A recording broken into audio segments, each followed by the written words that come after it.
સુપ્રભાત. પ્રશિષ્ટ કૃતિ પરિચય શ્રેણીનો આજે 13મો મણકો. એક એક કરતા આપણે 13 સુધી પહોંચી ગયા અને આજે આપણે 13નો આંકડો આમ જોખમી હોય એટલે આપણે જરાક મજબૂત માણસને લાવ્યા કે આ આંકડો ટપાવી દો તો પછી વાંધો ના આવે આગળ 108 સુધી પહોંચતા. એટલે મિત્ર મહેશભાઈ, ડોક્ટર મહેશ કુમાર મકવાણા આપણી સાથે આજે વાત કરવાના છે.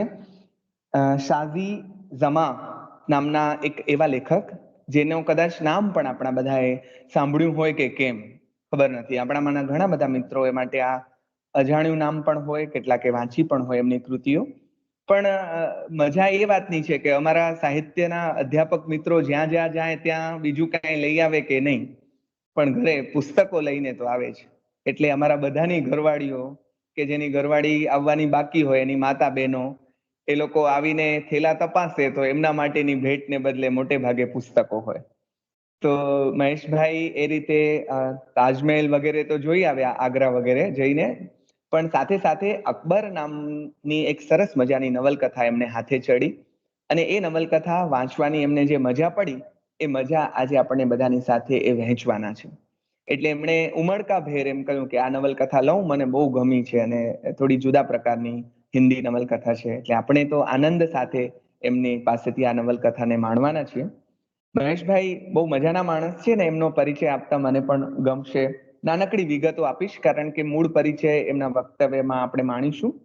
ડોક્ટર મહેશ કુમાર મકવાણા, મદદનીશ પ્રાધ્યાપક, ગુજરાતી વિભાગ, ઠાકોર શ્રી મૂળવાજી વિનયન કોલેજ કોટડા સાંગાણીમાં હાલ તેઓ કાર્યરત છે અને એક સરસ મજાના શિક્ષક.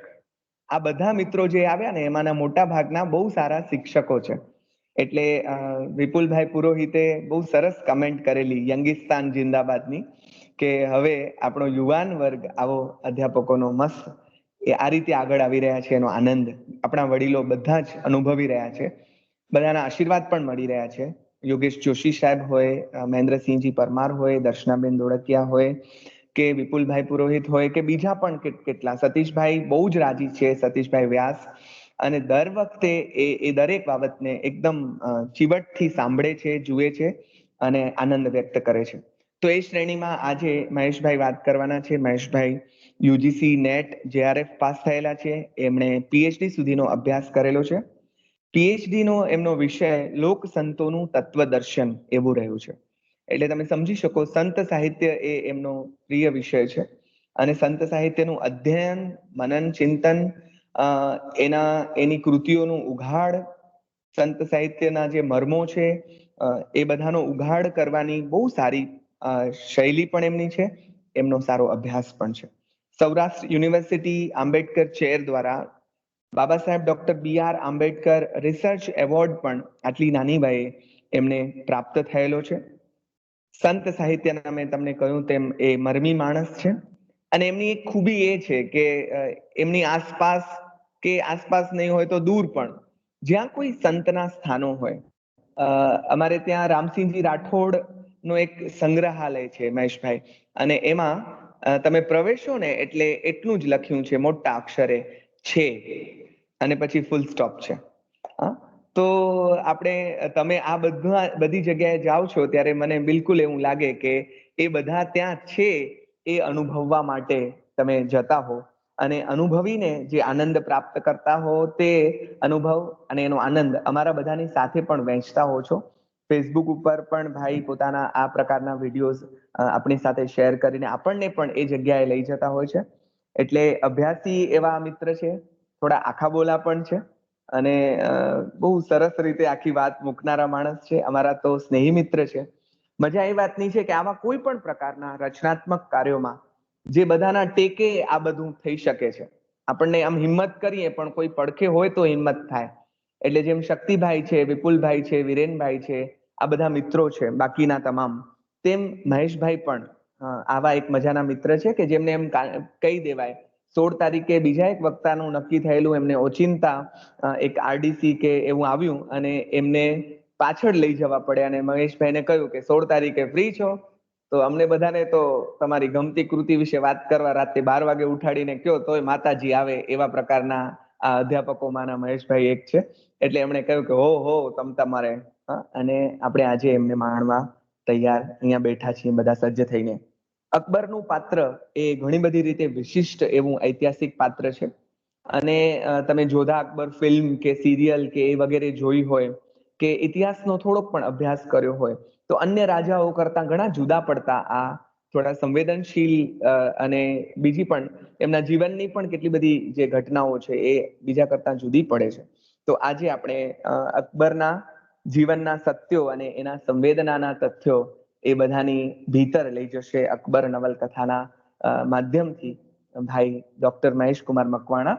તો વધુ સમય ન લેતા હવે એમને આપણે વિનંતી કરીએ કે આવો અને અમને મુગલ સલ્તનતના આવા એક સરસ મજાના લોકપ્રિય આપણા બધાના અકબર જેવો મજાના માણસના ભાવ પ્રદેશમાં લઈ જાઓ.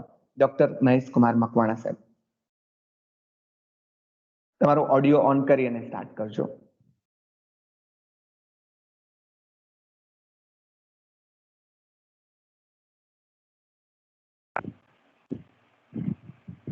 આભાર રમજાનભાઈ.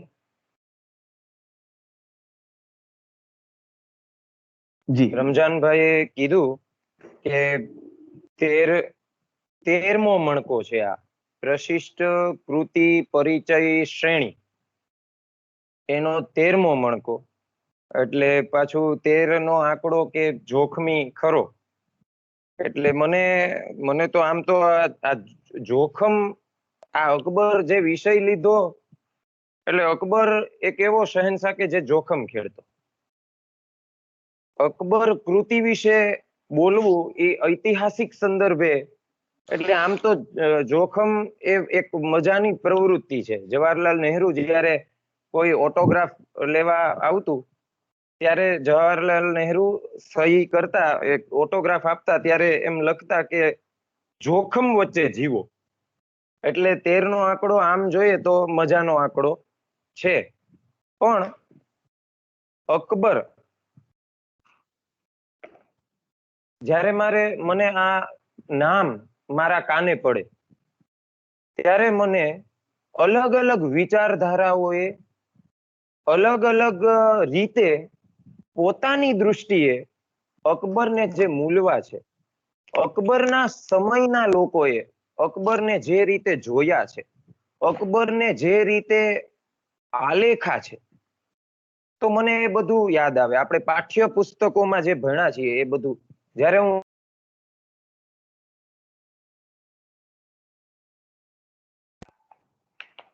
આપણી પેઢી એવી છે કે આપણી પેઢી અકબરને જોયા નથી. જો આપણે એ સમયમાં જન્મ્યા હોત કે જ્યારે અકબરનું શાસન હતું, મુગલ સામ્રાજ્યનો સૂર્ય તપતો હતો, ત્યારે જો આપણે હોત તો આપણે અકબરને જોઈ લેત. પણ અકબરને આ મેં ઈચ્છા એટલા માટે સેવી કે અકબરને જો ઇતિહાસને જોવો, માત્ર અકબરને જ નહીં, ઇતિહાસને જોવો, ઇતિહાસને નિહાળવો, ઇતિહાસને માણવો, ઇતિહાસને જીવવો એ જીવનનો એક લાવો છે. આપણે ત્યાં ઐતિહાસિક નવલકથાઓ લખાય છે. કનૈયાલાલ મુનશીથી કોણ અપરિચિત છે? એમણે ઐતિહાસિક નવલકથાઓ લખીને ગુજરાતી સાહિત્યને એક રોમાન્સ આપ્યો છે. વિદેશમાં તો ઐતિહાસિક નવલકથાને રોમાન્સ કહે છે. તો એક રોમાન્સનો જે યુગ છે, એમાં જીવવાની કોને મજા ન આવે?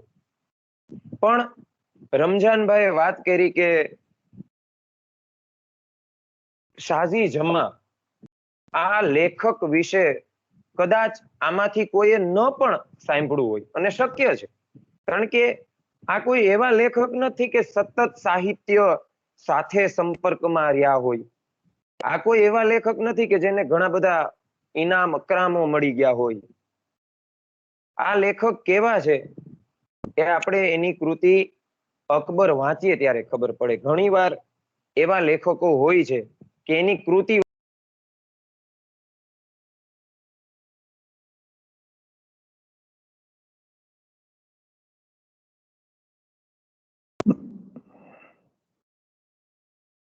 મહેશભાઈ, તમારો ઓડિયો મ્યુટ છે.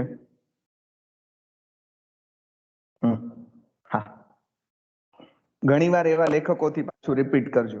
હા ઘણીવાર એવા લેખકોથી આગળ. હા, તો ઘણીવાર એવા લેખકો, હવે મારો અવાજ સંભળાય છે તમને? જી જી બિલકુલ, હા હા. ઓકે, તો ઘણીવાર એવા લેખકો હોય છે કે જેને ઇનામ અકરામ આ બધું બાજુ પર રહી જતું હોય અને એની કૃતિ બોલતી હોય છે. વાહ.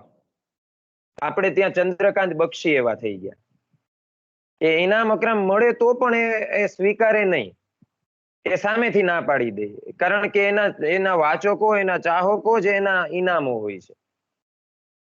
તો 2018ની સાલમાં હિન્દી સંસ્થાન આગ્રા છે, ત્યાં મને એક તક મળી હતી કે ગુજરાતની જે પ્રાદેશિક બોલીઓ છે એ પ્રાદેશિક બોલીઓના તજજ્ઞ તરીકે એક કોષ કાર્ય થતો હતો, કોષ તૈયાર થતો હતો કે હિન્દીમાંથી ગુજરાતીની જે પ્રાદેશિક બોલી છે એના શબ્દો છે એના અનુવાદ કરવાના.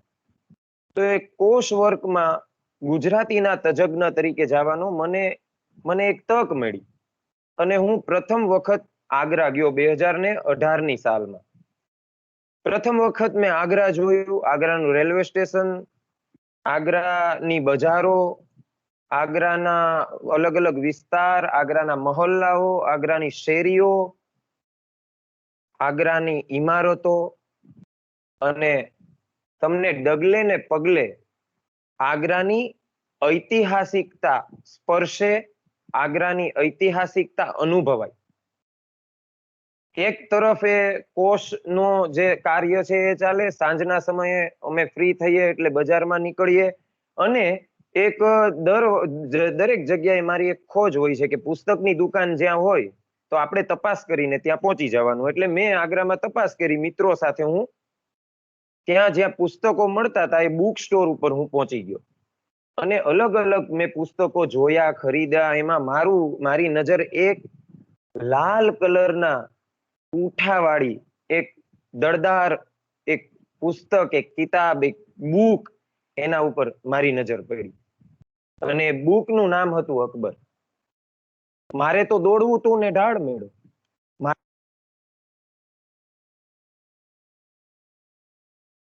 આ એની રીતે મ્યુટ થઈ જાય છે કે મારે ઇમારતો વિશે જાણવું હતું, મારે મુઘલ સલ્તનત વિશે જાણવું હતું. એટલે 2018ની સાલમાં મેં આ પુસ્તકમાં એની તારીખ પણ નાખી છે કે 15 ફેબ્રુઆરી 2018 અને બુધવારે મેં આ પુસ્તક લીધું, જે પુસ્તકનું નામ છે અકબર, અને આ પુસ્તકના લેખક છે શાઝી જમા. હવે આ લેખક છે એ મૂળ તો પત્રકાર છે. દૂરદર્શન ની સાથે સાથે જે મેઇન સ્ટ્રીમ આપણી જે ન્યૂઝ ચેનલ્સ છે એમાં પત્રકાર તરીકે, એડિટર તરીકે, ચીફ એડિટર તરીકે એમણે કામ કર્યું છે. અત્યાર સુધી એમની 2 નવલકથાઓ પ્રકાશિત થઈ ચૂકી છે અને આ શાઝી જમા, એમની એક નવલકથાનું નામ છે પ્રેમ ગલી અતિ સાંકરી અને બીજી નવલકથાનું નામ છે જિસ્મ જિસ્મ કે લોગ, અને આ ત્રીજી નવલકથા અકબર. તો અકબર એ ઐતિહાસિક નવલકથા છે.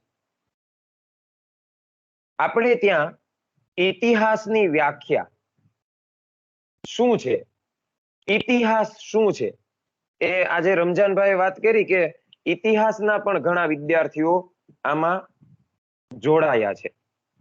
પણ હું એક ચોખવટ કરી દઉં કે આ ગુજરાતી વિભાગ, રાપરની ગવર્મેન્ટ આર્ટ્સ એન્ડ કોમર્સ કોલેજના ગુજરાતી વિભાગ દ્વારા આ જે ઓનલાઈન કાર્યક્રમ, જે શ્રેણી છે એનું આયોજન થયું છે.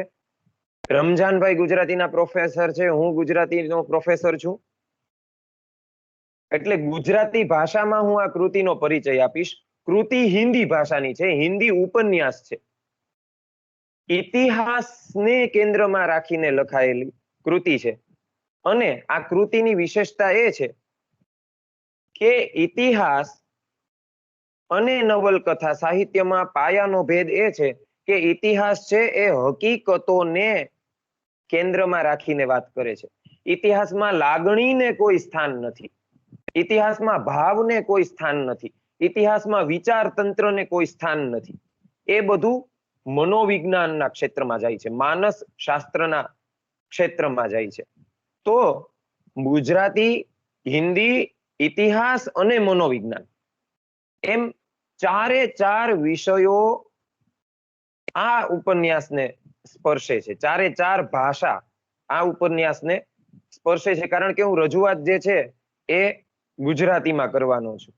આપણે ત્યાં સામાન્ય રીતે હું થોડોક એક વિદ્યાર્થી લક્ષી વાત કરવાની છે, એટલા માટે ઇતિહાસ શબ્દની આમ વ્યાખ્યા કરી દઉં તો પ્રાથમિક આપણે એમ વ્યાખ્યા કહી શકીએ કે ઇતિહાસ એટલે કે એ થયું, એવું હતું, એ થયું હતું. ઇતિહાસ એટલે અતીત, ભૂતકાળ. નિરંજન ભગતની એક બુક છે, એક પુસ્તક, નરસિંહ થી નાનાલાલ. આ પુસ્તકમાં ઇતિહાસ અને સાહિત્ય નામનો એક ખૂબ સરસ મજાનો ઇતિહાસ અને સાહિત્યની સમજ આપતો એક લેખ છે. એમાં નિરંજન ભગતે ખૂબ સરસ વાત કરી છે કે જગત અને જીવન આ બંનેમાં ઇતિહાસનું સ્થાન હોવું જોઈએ. જગત અને જીવનમાં ઇતિહાસ અને સાહિત્ય ન હોય તો એ જગત અને જીવન મરુભૂમિ સમાન છે. આગળ વધતા પાછા નિરંજન ભગત એમ કહે છે કે જો ઇતિહાસ અને સાહિત્યમાં પણ પાછું જગત અને જીવન હોવું જોઈએ. ઇતિહાસ અને સાહિત્યમાં જો જગત અને જીવન ન હોય તો એ ઇતિહાસ અને સાહિત્ય એ મૃગજળ સમાન છે. તો આમથી આમ અને આમથી આમ નિરંજન ભગતે જગત અને જીવન અને ઇતિહાસ અને સાહિત્ય એ બધા એકબીજાની સાથે કેવી રીતે સમાંતરે કામ પાર પાડતા હોય છે એ નિરંજન ભગતે એ વ્યાખ્યા આપી છે. પણ આપણે ઇતિહાસને કેન્દ્રમાં રાખીને વાત કરીએ તો નિરંજન ભગતે આર્ટિકલના અંતમાં પાછું એવું કીધું છે કે અત્યારે આ ક્ષણે આપણે જે જીવીએ છીએ, આપણે જે વાત કરીએ છીએ, આપણે જે વિચારીએ છીએ, અથવા તો અત્યારે આ ક્ષણે જે ઘટના ઘટે છે એ પણ ઇતિહાસ જ છે. એ પણ ઇતિહાસ જ છે. એથી પણ આગળ જઈને વાત કરીએ તો ટોયનબી, ઇતિહાસાચાર્ય ટોયનબીએ કીધું છે કે ભવિષ્ય પણ એક ઇતિહાસ છે. કેટલી મોટી વાત કહી દીધી કે ભવિષ્ય પણ ઇતિહાસ છે. અકબર છે એ સંદર્ભે આપણે વાત કરીએ તો અકબરને ખબર હતી કે હું જે જીવું છું એ ઇતિહાસ બનવાનો છે. એને ભવિષ્યની ખબર હતી, એને વર્તમાનની ખબર હતી, એને નિરંજન ભગતનું આ ક્ષણે આપણે જે જીવીએ છીએ, આ ક્ષણે જે વિચારીએ છીએ, આ ક્ષણે જે ઘટનાઓ ઘટે છે એ ઇતિહાસ છે. તો નિરંજન ભગતના આ વાક્ય સાથે અકબરને પૂરેપૂરી નો સંબંધ છે અકબરનો. કારણ કે અકબરને ખબર હતી કે હું જે જીવું છું એ ભવિષ્યમાં એ ઇતિહાસ તરીકે લેખાશે. એ કઈ રીતે એ હું આગળ જતા વાત કરીશ. પણ આ નવલકથા જ શા માટે, મેં આ નવલકથા શા માટે પસંદ કરી એ મારે વાત કરવી હોય તો મેં તમને અગાઉ વ્યાખ્યાનની શરૂઆતમાં જ મેં તમને કહી દીધું કે 4 રીતે આ નવલકથાનું મહત્વ મારી દૃષ્ટિએ છે કે હું ગુજરાતી વર્ગની સામે આ નવલકથા ક્યારે આવે. મને એમ વિચાર આવ્યો કે મારે જો વાત જ કરવી હોય તો હું ગુજરાતી નવલકથા વિશે વાત કરું. હું ઝેર તો પીધા છે જાણી વિશે શા માટે વાત ન કરું. જો મારે ઐતિહાસિક નવલકથા વિશે જ વાત કરવી હોય તો હું શા માટે કનૈયાલાલ મુનશી કે ધૂમકેતુની ઐતિહાસિક નવલકથા વિશે વાત ન કરું. શા માટે હું ઝવેરચંદ મેઘાણીની ઐતિહાસિક નવલકથા વિશે વાત ન કરું. પણ આપણી પાસે એમનું સાહિત્ય, એ સાહિત્યનું વિવેચન સુગમ છે, ઉપલબ્ધ છે. પણ મને એમ વિચાર આવ્યો કે ગુજરાતી પ્રજા પાસે આ પુસ્તક ક્યારે પહોંચે. મારી દૃષ્ટિએ થોડું ક્લાસિક કેટેગરીમાં પણ મૂકી શકાય એવું આ પુસ્તક ખરું. એનો હું પરિચય આપીશ. હું આખી કથા તો હું નહીં કહું. આ વ્યાખ્યાનમાં આ અકબર નવલકથાનું કથા વસ્તુ હું આખું નહીં કહું. મને જે એના સ્થાનો, જે કથા ઘટકો, જે ઘટનાઓ સ્પર્શા છે, જેના થકી અકબર મહાન છે, હીરો છે, વિલન છે, જેના થકી આ અકબર છે, અકબરનું અસ્તિત્વ છે, એ ઘટના સ્થાનો વિશે જ હું વાત કરીશ. પણ મારો આ નવલકથા લેવાનો ઉદ્દેશ માત્ર એ કે ગુજરાતી વિદ્યાર્થીઓને, ગુજરાતી વાચકોને કે ગુજરાતી લોકોને હિન્દી આ જે નવલકથા જેનું હિન્દી સાહિત્યમાં પણ જાજી ચર્ચા ન થઈ હોય, 2016 માં પ્રથમ આવૃત્તિ અને આ પોપ્યુલર છે, 2017 માં તો બીજી આવૃત્તિ પણ બહાર પડી ગઈ. અને આગ્રા હિન્દી સંસ્થાનમાંથી આ પુસ્તક પણ મેં એટલા માટે લીધું, 12મી સદીની રાજકાજની હિન્દી ભાષા. તો અકબર જ્યારે 16મી સદીમાં થઈ ગયા, 15મી 16મી સદીમાં, ત્યારની જે રાજકાજની જે ભાષા હતી એ સમજવા માટે પણ આ પુસ્તક મને ઉપયોગી નીવડું છે. તો પ્રથમ હું આ પુસ્તકના મુખપૃષ્ઠની વાત કરીશ. આ પુસ્તક 2 સ્વરૂપે ઉપલબ્ધ છે. તમે Amazon માંથી પણ મંગાવી શકશો. તમે રૂબરૂ જ્યારે જાઓ તો રાજકમલ પબ્લિકેશન માંથી આ પુસ્તક પ્રાપ્ય છે. તો તમે આ હાર્ડ કવર માં પણ ઉપલબ્ધ છે અને પેપર બેગ, મારી પાસે જે આવૃત્તિ છે એ પેપર બેગ આવૃત્તિ છે. અને એનું જે મુખ પૃષ્ઠ છે એમાં જે આ તમને જે દેખાય છે એ અકબરની ઢાલ છે. જે યુદ્ધ કરવા માટે, દુશ્મનો યુદ્ધ કરતી વખતે દુશ્મનોથી બચવા માટે જે ઢાલનો ઉપયોગ થાય છે એ ઢાલનું ચિત્ર છે.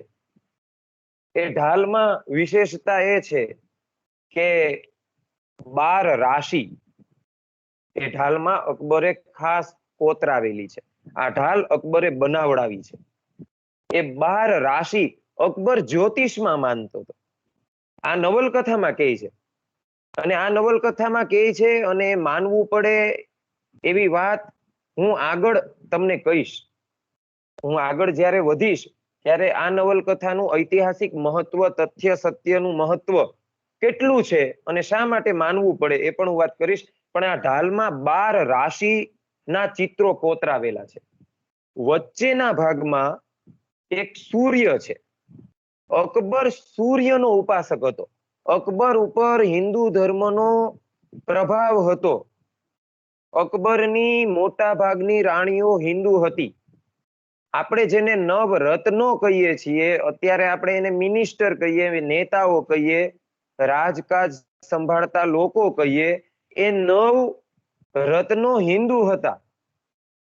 આગળ હું વાત કરીશ. પણ આ જે સૂર્યનો ઉપાસક અકબર, અને એ સૂર્યની સાઈડમાં એક સ્ટાર છે, તારો છે, અને એમાં કોતરાવેલું છે, એમાં લખ્યું છે કે બુલંદ ઇકબાલ શહેનશાહે અકબર, જેનું નસીબ બુલંદ છે, ઉચ્ચ કક્ષાનું છે, એવા રાજા શહેનશાહે અકબર.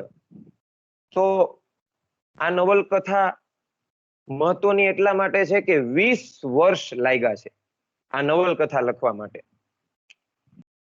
વિદ્યાર્થી લક્ષી વાત મારે કરવાની છે એટલે હું વધારેમાં વધારે ભાર વિદ્યાર્થીઓ આ નવલકથાની નજીક જવાનો પ્રયત્ન કરે એવી વાત મૂકવાનો પ્રયત્ન કરીશ. 20 વર્ષ એક નવલકથા લખવામાં લાગે તો તમે વિચારી શકો છો કે એ નવલકથાનું મહત્વ કેટલું વધી જાય છે.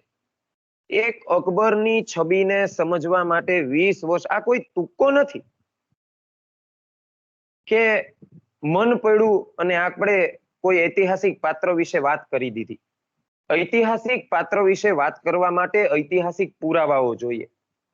તો એવા સ્ત્રોત જે છે, એવા જેની નજીક જઈને અકબરને સમજી શકાય, તો એ સ્ત્રોત છે એ અકબરની એ જે હયાતીમાં લખાયેલું સાહિત્ય છે એ સાજી જમાએ આ 20 વર્ષ દરમિયાન એ સ્ત્રોત એમણે પકડ્યા.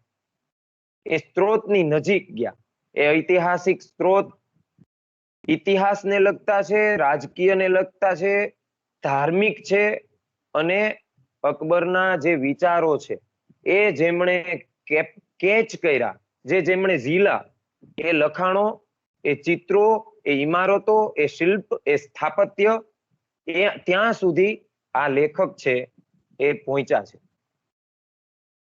તો એ સ્ત્રોત ક્યાં ક્યાં છે? તો પ્રથમ તો અબુલ ફઝલે 6 ભાગમાં અકબરનામા લખ્યું છે. 6 ભાગમાં અકબરનામા લખ્યું છે. એ હિન્દીમાં પણ ઉપલબ્ધ છે. આ નવલકથા હિન્દીમાં લખાઈ છે. એમ એનો જે અકબરનામા છે, અબુલ ફઝલે જે અકબરની હયાતીમાં લખાયું છે એમ કહેવાય છે. તમને જાણીને આશ્ચર્ય થશે. કાલે જ મેં મારા એક મિત્ર સાથે ચર્ચા કરી કે આપણને આશ્ચર્ય થાય. આમાં ઉલ્લેખ છે આ નવલકથામાં અકબર તો 14 વર્ષે તો એ મુગલ સલ્તનતની ગાદી ઉપર બિરાજમાન થઈ ગયા છે. અને યુવાનોને આમાં મોટા ભાગના વિદ્યાર્થીઓ જોડાયા છે. એટલે એમને મજા આવે એવી એક વાત કહું કે 14 વર્ષની ઉંમરે જ્યારે બાબર પછી હુમાયુ અને હુમાયુનું અકાળે અવસાન થાય છે. એ અકાળે અવસાન થાય છે ત્યારે અકબરની ઉંમર 14 વર્ષની હોય છે. અને 14 વર્ષની ઉંમરે તમને મજા આવે એવી એક વાત છે કે 14મી ફેબ્રુઆરી, અત્યારે જે આપણે વેલેન્ટાઇન ડે ઉજવીએ છીએ, એ 14મી ફેબ્રુઆરીએ દિલ્હીના તખ્ત ઉપર મુગલ સલ્તનતની ગાદી ઉપર અકબર બિરાજમાન થાય છે. તો આ બધી વિગતો શાહી જમાને અબુલ ફઝલના 6 ભાગમાં લખાયેલા અકબરનામામાંથી મળી. મંતખબુ તવારીખ નામનું એક બીજું અકબરની હયાતીમાં લખાયેલું પુસ્તક એમાંથી પ્રાપ્ત થઈ. બાબરનામા, હુમાયુનામા, તજ્જી કરાતુલ વાક્યાત નામનું જે પુસ્તક છે એમાંથી પણ આ માહિતી પ્રાપ્ત થઈ. ઉપરાંત દલપત વિલાસ, આ એક બહુ સરસ મજાનો સંદર્ભ છે. આ પુસ્તક જેના દ્વારા લખાયું એ દલપત વિલાસ નામનો અજ્ઞાત લેખક, એ લેખકે એનો ઉલ્લેખ નથી કર્યો પોતાના પુસ્તક લખવા દરમિયાન, એના નામનો ઉલ્લેખ નથી, એટલે આપણે એને અજ્ઞાત લેખક કહેશું, અજ્ઞાત લેખક. તો એ દલપત વિલાસ મુખ્ય રોલ ભજવે છે આ પુસ્તક લખાવા પાછળ. એ ઉપરાંત શાહી જમાએ જૈન, વૈષ્ણવ કવિ, ઈસાઈ પાદરી, હિન્દુ મુસ્લિમ સંતો, સૂફી સંતો, ફકીરો, એની વાણીઓનો પણ ઉપયોગ, એની વાણીનો પણ આધાર આ પુસ્તકને લખવામાં, એ જે દસ્તાવેજો છે એમાં જે ઉપયોગ લીધો છે. તો આ અકબર ઢગલાબંધ માહિતી અંગ્રેજીમાં, હિન્દીમાં, ફારસીમાં, તુર્કીમાં, ઉર્દુમાં અકબર વિશે અઢળક ઢગલાબંધ ચિક્કાર લખાયું છે. છતાં પણ એક પ્રશ્ન રહે છે કે આ અકબર કોણ? આપણે જેને ફિલ્મોમાં જોઈએ છીએ એ અકબર, આપણે જેને ટેલિફિલ્મોમાં જોઈએ છીએ અથવા તો જે ટેલિવિઝનમાં જે સિરિયલો આવે છે એ અકબર, આપણે જેને પાઠ્યપુસ્તકમાં ભણ્યા છીએ એ અકબર, આપણે જેને જિલ્લે ઇલાહી, અકબર ધ ગ્રેટ, અકબર મહાન, એ જે ભણ્યા છીએ એ અકબર, કે જેનું મોટું સૈન્ય હતું, વિશાળ સૈન્ય, 50,000ના સૈન્ય સાથે તો એ અકબર લડાઈ લડવા, શિકાર કરવા જતા એ અકબર, સર્વધર્મનો જેને સ્વીકાર કરવાની તૈયારીઓ બતાવી હતી, પોતાના આચરણમાં મૂક્યું હતું એ અકબર. આવા કેટલાય મુદ્દા છે કે જે મુદ્દાની ચર્ચા આ અકબર નામના પુસ્તકમાં શાહી જમાએ કરી છે. તો નવલકથાની શરૂઆત કઈ રીતે થાય છે? બહુ જ રસપ્રદ શરૂઆત છે. મેં તમને હમણાં વાત કરી કે દલપત વિલાસ નામનું પુસ્તક છે.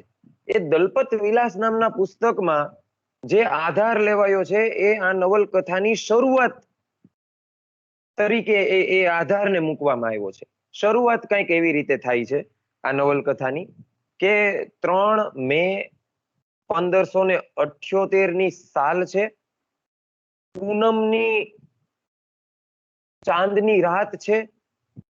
અજવાળું ફેલાયેલું છે. 50,000 ના જેટલા વિશાળ સૈન્ય દળ સાથે જેલમ નદીના કાંઠે અકબર ચડાઈ કરવા કે શિકાર કરવા તૈયાર છે. ઝેલમ નદીનો કિનારો એ સ્થળ તરીકે કે આલેખવામાં આવ્યો છે અને અચાનક અકબર વિચિત્ર વર્તન કરવા લાગે છે, વિચિત્ર ભાષા બોલવા લાગે છે, એક એક વિચિત્ર એક એના વિચારો રજૂ થવા માંડે છે કે એ વિચારો આમાં લખ્યા છે આ પુસ્તકમાં. જો અત્યારે એ વિચારો જાહેરમાં કોઈ ઉચ્ચારે તો હિન્દુ ધર્મ અને મુસ્લિમ ધર્મ માટે એ આપત્તિજનક વિચારો લાગે. હાલના સમયમાં એવા જેના આપત્તિજનક આપણને લાગે એવી પરિસ્થિતિ ઊભી થાય છે, કારણ કે વિચારો એવા રજૂ કરવા માંડે છે અકબર. શા માટે આવું થયું? નવલકથાની શરૂઆતમાં જ પ્રશ્નાર્થ ચિહ્ન થાય છે કે અકબરે આવું વર્તન શા માટે કર્યું? તો એના જવાબો ભૂતકાળમાં દલપત વિલાસ નામના પુસ્તકમાં મળે છે. સાજી જમા પાછા જે પરિસ્થિતિ આલેખે છે એ પરિસ્થિતિમાં પુસ્તકને ઐતિહાસિક સ્વરૂપ આપ્યું છે, પ્રમાણભૂતતા અર્પવી છે. એટલે એમણે ફૂટનોટ્સ નો પણ ઉપયોગ કર્યો છે કે આ વર્ણન, આ પાત્ર, આ સંવાદ, આ શબ્દનો અર્થ અકબર કાલીન પુસ્તકના આ પૃષ્ઠમાંથી લીધો છે. એટલે દલપત વિલાસ નામના પુસ્તકમાં એવું લખ્યું છે કે આવી પરિસ્થિતિ શા માટે ઊભી થઈ. તો અકબરને કેટલીક માનસિક જે પરિસ્થિતિઓ ઊભી થતી હતી તો એને એક અમુક તકલીફ હતી કે એ તરત વાંચેલું ભૂલી જતા. અકબર આમ છે તો એ નિરક્ષર, ભણી નથી શક્યા જાજુ, અને છતાં પણ 24,000 પુસ્તકો એમણે વાંચી નાખ્યા છે. એ કઈ રીતે? એમની અંગત લાઇબ્રેરીમાં 24,000 પુસ્તકો હતા. જે વિદ્વાનો છે એને પાસે બેસાડે, ધીરજથી, એટલો જિજ્ઞાસુ જીવ હતો કે જે વિદ્વાન છે પુસ્તક વાંચે અને અકબર સાંભળે. એવી રીતે 24,000 પુસ્તકોનું અકબરે અધ્યયન કર્યું હતું. પણ આપણે વાત કરીએ કે આવી પરિસ્થિતિ શા માટે થઈ, કે 50,000 નું દળકટક ઊભું છે શિકાર કરવા માટે, ઝેલમ નદીના કાંઠે બધા તૈયાર છે, આતુર છે, અને અકબર બધાને વિચિત્ર પરિસ્થિતિમાં મૂકી દે છે અને એવા શબ્દો પ્રયોજવા માંડે છે, એવા વર્ણનો કરવા માંડે છે કે હિન્દુ અને મુસ્લિમ બંને ધર્મ માટે આપત્તિજનક એ વાત કહેવાય. અકબર વિચલિત થઈ ગયો હતો. લેખક કહે છે નવલકથામાં કે અકબર બધી જ લડાઈ જીતો તો, અકબર કોઈ યુદ્ધ હાર્યો નતો, એક યુદ્ધ એ હારી ગયો, એક યુદ્ધ એ જીતી નથી શક્યો. એ યુદ્ધ હતું ધર્મનું. એ વિચલિત એટલા માટે થઈ ગયો કે એ સમયે એને અલગ અલગ વિચારધારાઓ, અલગ અલગ સંપ્રદાયો, અલગ અલગ જે ધર્મ એના માનસ ઉપર સવાર થઈ ગયા અચાનક જ. અને એને પોતાનો સ્થાપેલો દીન એ ઇલાહી નામનું પુસ્તક એમણે લખ્યું, ધર્મગ્રંથ હતો, એનો પોતાનો સ્થાપેલો ધર્મ હતો દીન એ ઇલાહી. તો દીન એના દિમાગમાં ચડી બેઠું અને એ વિચલિત થઈ ગયો, કારણ કે મોટા ભાગના લોકોને આ દીન સમજમાં નહોતું આવ્યું, પોતાની સમજણ બહારનું લાગ્યું હતું. ત્યાં સુધી કે અકબરે જ્યારે દીન એ ઇલાહી ધર્મની સ્થાપના કરવા માટેનો એક ચોક્કસ દિવસ આમાં વર્ણન મળે છે કે એક ચોક્કસ જે દિવસ નક્કી કર્યો, ત્યારે માત્ર 18 જ લોકો ત્યાં ઉપસ્થિત રહ્યા હતા. અકબર તો રાજા હતો, મુગલ સલ્તનતનો શક્તિશાળી રાજા હતો. એ ધારત તો 18,000 નહીં પણ 18 લાખ લોકો હાજર રહી શકત. પણ અકબર એ છૂટછાટમાં માનતો હતો કે દરેકને પોતાનો ધર્મ માનવાની છૂટ છે. એટલે 18 જ લોકો હાજર રહ્યા હતા. એ બધું એને યાદ આવી ગયું અચાનક, અને એ દિવસે ઝેલમ નદીના કાંઠે એ વિચલિત થઈ જાય છે અને અચાનકથી એક કટાર ખેંચે છે, કટાર કાઢે છે. હવે લેખક એક સરસ મજાની આ નવલકથામાં વાત કરે છે કે એ કટાર કેવી? તો ઇતિહાસમાં એ કટાર કેવી એનો ઉલ્લેખ મળતો નથી, લેખિત ઉલ્લેખ મળતો નથી. તો ઇતિહાસના વિદ્યાર્થીઓને મજા પડે એવી, રસ પડે એવી એક વાત કહી દઉં કે આ લેખકે એક કટાર કેવી એ જાણવા માટે લેખિત દસ્તાવેજો તપાસ્યા, ત્યારે એને એ પુરાવો ન મળ્યો કે એ કટાર કેવી હતી એ સમયે. તો એણે બીજા દિવસે, જે આ રાત છે પૂનમની, એનો બીજો દિવસ ઉગ્યો, એ બીજા દિવસની સવારે અકબરે એક ચિત્ર ચિતરાવેલું એક ચિત્રકાર પાસે. એ ચિત્ર બ્રિટિશ જે મ્યુઝિયમ છે લંડનમાં, ત્યાં એ ચિત્ર મૂકવામાં આવ્યું છે. હજારો ચિત્ર અકબરે ચિતરાવ્યા છે. પણ આ જે વિચિત્ર પરિસ્થિતિ ઊભી થઈ, જે દલપત વિલાસ નામના પુસ્તકમાં ઉલ્લેખિત છે, અને આ પુસ્તકની શરૂઆતમાં, આ નવલકથાની શરૂઆતમાં, તો એમાં એ બીજા દિવસનું, બીજી સવારનું ચિત્ર ચિતરવામાં આવ્યું છે. લેખકે એનો આધાર લીધો કે કટાર આવી હતી, એ કટારની મૂઠ આવી હતી, એ કટાર આવી તીક્ષ્ણ હતી, એ કટારમાં આવું કોતરણી કામ કરેલું હતું. તો એ ઇતિહાસના વિદ્યાર્થીઓને મદદ મળે સંશોધનમાં અને ઇતિહાસને જાણવામાં. તો શાઝી જમાએ એવો ઉલ્લેખ મળ્યો છે કે મેં બ્રિટિશ લાઇબ્રેરી જે લંડનમાં છે ત્યાં એ ચિત્ર જોયું, અને એ ચિત્રમાં આવો ઉલ્લેખ મળે છે. શાઝી જમાએ એવું કેટલું, મુંબઈની જે શિવાજી જે મેમોરિયલ છે, જે મ્યુઝિયમ છે, ત્યાં અકબરનું બખ્તર, અકબરનો ટોપ, અકબરની ઢાલ, આ બધું સાચવવામાં આવ્યું છે. બધાની મુલાકાતો લીધી છે અને પછી આ પુસ્તક લખ્યું છે. તો એ જે આ જે શરૂઆતનું જે નવલકથાનું વર્ણન મળે છે, તો એક ઐતિહાસિક નવલકથા કેવી હોવી જોઈએ, તો એક વિદ્યાર્થીઓને આનું સ્પષ્ટ ચિત્ર શરૂઆતના વર્ણનમાં જ મળી જાય છે કે એક ઐતિહાસિક નવલકથાને લખવામાં, એની ડિટેઇલ મેળવવામાં, એ માહિતી બધી ભેગી કરવામાં માત્ર ને માત્ર દસ્તાવેજી જે પુરાવાઓ છે એ કામ લાગતા નથી. તમારે એ સમયના ચિત્રોનો પણ આધાર લેવો પડે, એ સમયની ઇમારતોનો પણ આધાર લેવો પડે, એ સમયના ખાન પાન, રીત રિવાજ, પોશાક, શિલ્પ, સ્થાપત્ય, આ બધાની જ્યારે માહિતી એકત્ર કરો, ત્યારે એક ઐતિહાસિક નવલકથા તમે લખી શકો. તો અકબર, મેં વાત કરી એમ, એ ઉત્તેજિત થઈ જાય છે, કારણ કે એક એવી લડાઈ એ લડતો તો, ધર્મની લડાઈ, અને એ ધર્મની લડાઈ અકબર જીતી શક્યો નથી. અને આ કિસ્સાથી નવલકથાની શરૂઆત થાય છે. ધીમે ધીમે ધીમે ધીમે નવલકથા આગળ વધે છે, અને નવલકથામાં એક સરસ મજાની મજબૂત, જેને કહી શકાય એવી એક માહિતી આવે છે. જોધાનું પાત્ર.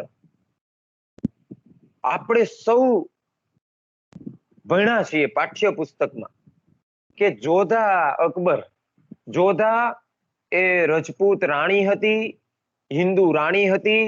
અકબરે એની સાથે લગ્ન કર્યા હતા. અકબરે એને ધર્મ પરિવર્તન કરવા માટે વિવશ નથી કરી. અકબરે તો એને કૃષ્ણનું મંદિર બંધાવી દીધું હતું. આવું તો આપણે ભણ્યા છીએ. તો તમને આઘાત લાગે, તમને ઝટકો લાગે, કે તમને આશ્ચર્ય થાય, એવી હું વાત કરું કે આ નવલકથામાં પુરાવાઓ સાથે શાઝી જમાએ વાત કરી છે કે જોધા નામની અકબરની કોઈ પત્ની હતી જ નહીં. હવે તમને આશ્ચર્ય થાય, કારણ કે જોધા અકબર આપણે ફિલ્મ જોઈ છે, આપણે મુગલે આઝમ ફિલ્મ જોઈ છે, આપણે સિરિયલ જોઈ છે. તો આપણે પાઠ્યપુસ્તકોમાં એવું વાંચ્યું છે, અત્યાર સુધીનો આપણે ઇતિહાસ ભણતા એવા છીએ કે જોધા નામની એક રજપૂત રાણી, એક હિન્દુ રાણી અકબરના પત્ની હતા. આવું તો આપણે ભણ્યા છીએ, અને અચાનક આપણને ઝટકો આપે આ અકબર નામની નવલકથાના લેખક. પણ લેખક કહે છે કે મેં ઘણું બધું સંશોધન કર્યું,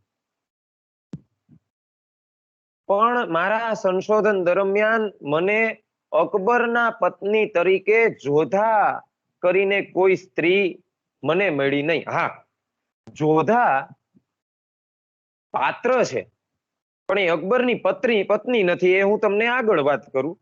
પણ અકબરની ઘણી બધી હિન્દુ રાણીઓ છે, એ વાસ્તવિકતા છે.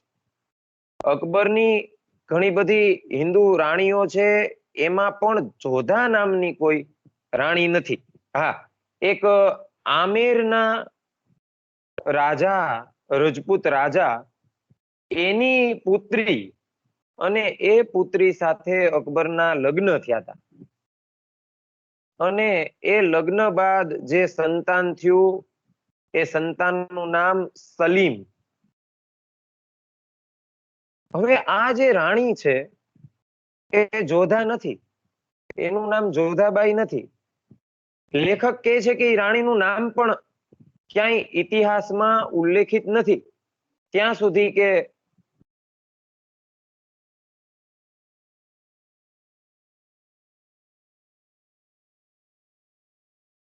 અકબરનામામાં પણ એ રાણીનું નામ ક્યાંય ઉલ્લેખિત નથી. હા, એને એક એક બિરુદ મળ્યું હતું. આ સલીમના જે માતા છે, અકબરની જે રજપૂત પત્ની છે, એને મરિયમ જમાની નું બિરુદ મળ્યું હતું, પણ એ બિરુદ હતું, એનું નામ નહોતું. અને હજી તમને એક આઘાત આપી દઉં, એક ઝટકો આપી દઉં, જે આ પુસ્તકમાં છે, પુરાવાઓ સાથે વાત કરી છે, કે જોધબાઈ નામની એક રાણી હતી કે જે જોધપુરના રાજાની દીકરી હતી. એ જોધબાઈ ના લગ્ન સલીમ સાથે થયા હતા. એટલે એ હિસાબે જોધબાઈ એ અકબરની પુત્ર વધુ છે, આવું આ નવલકથામાં કે છે. હું નથી કેતો, અત્યારે જે પણ કઈ વાત કરું છું એ મારા ઘરની નથી. અત્યારે જે પણ કઈ વાત કરું છું એ આ નવલકથામાંથી મને જે પ્રાપ્ત થઈ છે, જે મને જે સ્થાનોએ હું અટકીને વિચારવા માટે પ્રેરાયો છું, અથવા તો વિચારવા માટે મજબૂર થયો છું, એ સ્થાનો હું તમારી સામે મૂકું છું. હવે આપણને વિચાર આવે કે જો આવું જ હોય, જો સલીમની પત્નીનું નામ જોધબાઈ, જોધાબાઈ નહીં, જોધબાઈ હોય, અને એ હિસાબે અકબરની પુત્રવધુ છે, તો આપણે જે ભણ્યા એ બધું ખોટું? એવું બની શકે, કારણ કે આપણે કલ્પનામાં વધારે વિહાર કરીએ છીએ, આપણને કલ્પનાઓ વધારે ગમે છે, ને એટલે તો હેરી પોટર ઘણું વધારે ચાલે છે. એ નવલકથા લખાય ને પછી એનું જેટલા ભાગમાં નવલકથા લખાય એટલા ભાગમાં પછી ફિલ્મ પણ બને, અને વિદેશમાં લખાય ને એ ભારતમાં પાછું એટલા જ રસથી વંચાય અને જોવાય. અને એવું બની એટલા માટે શકે, ઇતિહાસ સાથેનો આપણે એ ચેડા કહીએ કે એ માહિતી દોષ કહીએ, એ એવું એટલા માટે બની શકે કે બહુ જ નજીકના સમય, હું તો સંત સાહિત્યનો વિદ્યાર્થી છું, સંત સાહિત્યને વાંચું છું, એટલે ગંગા સતી ને પાનબાઈ આપણને ક્યાં નથી ખબર. હજી સુધી એ કોયડો વણ ઉકેલો છે કે પાનબાઈ હતા કોણ. પાનબાઈ એ ગંગા સતીના પુત્રના પત્ની હતા, એટલે કે એ પુત્ર વધુ હતા, કે ગંગા સતી સાથે આવેલા એક વડારણ કે સેવિકા હતા. હજી આપણે નજીકના એ અર્વાચીન છે, ગંગા સતી તો કઈ મધ્યકાલીન પણ નથી. એટલે અર્વાચીન જે સ્ત્રી સંત છે એનો આપણે યથાતથ ઇતિહાસ આપણે મેળવી શક્યા નથી, તો આ અકબરની વાત તો કેટલી જૂની, છેક 15મી અને 16મી સદીની વાત. એટલે બની શકે કે આપણા સુધી જે સાહિત્ય પહોંચ્યું એ કલ્પનાના રંગે રંગાયેલું સાહિત્ય હોય. બીજી એક મને ગમતી વાત એ હતી આ નવલકથામાં કે એક પ્રેમી તરીકે, એક પતિ તરીકે અકબર કેવો હતો. તમને મજા આવે. આ જે ઇતિહાસના વિદ્યાર્થીઓ માટે જેમ મેં વાત કરી, એમ હવે હું સાહિત્યના વિદ્યાર્થીઓ માટે વાત કરું કે સાહિત્યના વિદ્યાર્થીઓને ગમશે કે અકબર પ્રેમ કવિતાઓ લખતો.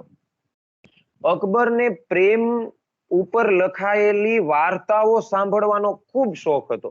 પ્રેમના કિસ્સાઓ એ સાંભળ્યા કરતો. લોકોને જાણકારોને બોલાવી અને પ્રેમના કિસ્સાઓ, પ્રેમની કથા વાર્તાઓ, પ્રેમની કહાનીઓ એ સાંભળતો.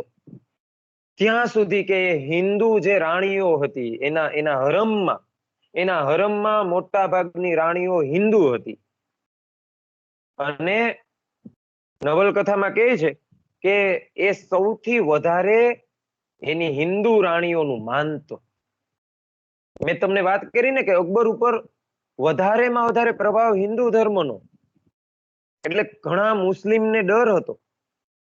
અફવાઓનું બજાર એ સમયે પણ એટલું જ જોરદાર હતું કે ઘણા મુસ્લિમોને ડર હતો ક્યાંક અકબર હિન્દુ ન બની જાય. ઘણા લોકોને ડર હતો કે અકબર ક્યાંક ઈસાઈ ન બની જાય. કારણ કે અકબર બધા ધર્મના લોકોને બોલાવીને સાંભળતો. પણ મારે આ વાત કેવી છે કે પ્રેમી અને પતિ તરીકે અકબર એવો હતો, પ્રેમ કવિતાઓ વાંચતો, લખતો, પ્રેમના કિસ્સાઓ સાંભળતો, રસથી સાંભળતો, અને પોતાની હરમમાં જે મોટા ભાગની હિન્દુ રાણીઓ હતી એનું જ એ માનતો. એ હિન્દુ રાણીઓને ક્યારેય એને ફરજ નથી પાડી કે તમે ધર્મ પરિવર્તન કરો. ઉલટાનું એને તો એ રાણીઓ જે ઈશ્વરને જે એના આરાધ્ય દેવ છે, જે એના ઈષ્ટ દેવ છે, એના મંદિરો બનાવી ને આપતો. ને આ પુસ્તકમાં લખ્યું છે કે મેં જે પણ લખ્યું છે એ ઇમારતો હાલ હયાત મોજૂદ છે, એ ચિત્રો હાલ હયાત મોજૂદ છે, એ શિલ્પ સ્થાપત્યો હાલ હયાત મોજૂદ છે. તો અકબરની જે હિન્દુ રાણીઓ સાથેનો એક કિસ્સો ખૂબ મજાનો આ પુસ્તકમાં છે કે સલ્તનત જે મુગલ સલ્તનત હતી એના એક કાઝીએ એક બ્રાહ્મણની હત્યાનો જે નિર્ણય લીધો, અને બ્રાહ્મણની હત્યાનો નિર્ણય લીધો, અને એ સાથે જ હિન્દુ રાણીઓએ વિરોધ શરૂ કરી દીધો અને અકબરે મનાઈ ફરમાવી દીધી એ બ્રાહ્મણની હત્યા માટે.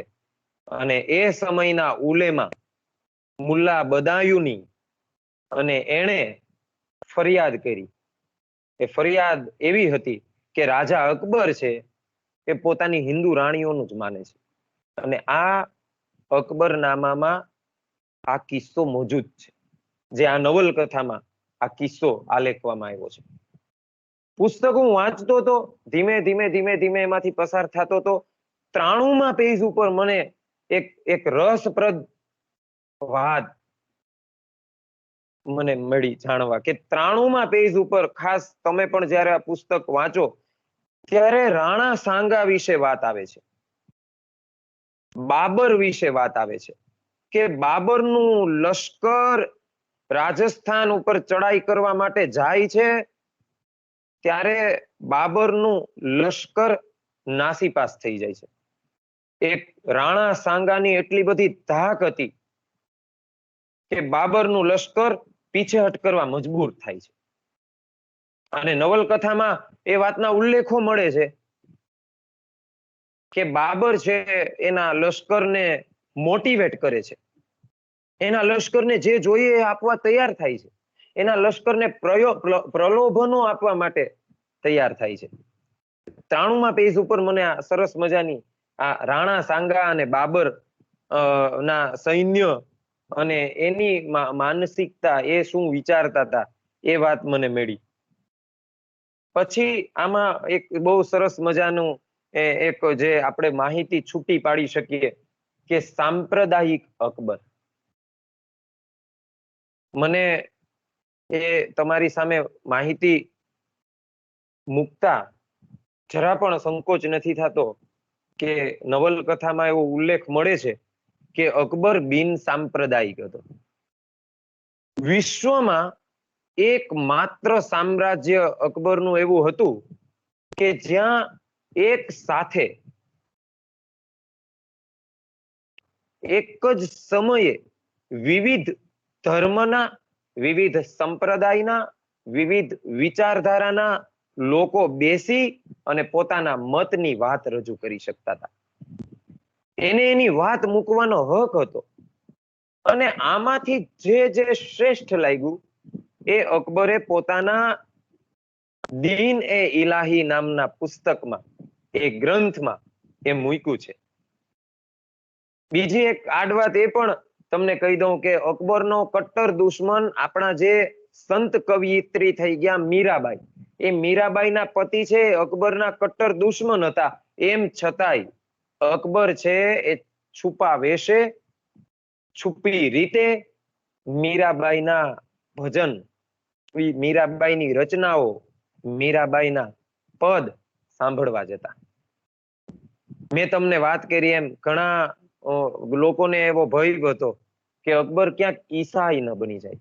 તો એવો એક સરસ મજાનો એક કિસ્સો આ નવલકથામાં છે કે એ પાદરીનો કિસ્સો છે કે જે ઈસાઈઓ છે એ છાનામાના પાદરીઓને પત્ર લખતા, અને એ પત્ર પાછા ઉપલબ્ધ છે મ્યુઝિયમમાં.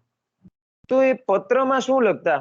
અકબર આ વિચારે છે, અકબર આવું કરે છે, અકબરની આ વિચારધારા છે. એટલે પાદરીઓ, ઈસાઈઓ એક પછી એક અકબરના 50 વર્ષના સામ્રાજ્ય દરમિયાન, અકબરે 50 વર્ષ સામ્રાજ્ય ભોગવ્યું છે, સૌથી લાંબુ સામ્રાજ્ય ભોગવ્યું છે મુગલ સલ્તનતમાં અકબરે. તો એ 50 વર્ષના સામ્રાજ્ય દરમિયાન પાદરીઓ 3 વખત, ઈસાઈ પાદરીઓ અકબર પાસે આવ્યા છે એક પ્રલોભન આપવા કે અકબર ઈસાઈ થઈ જાય.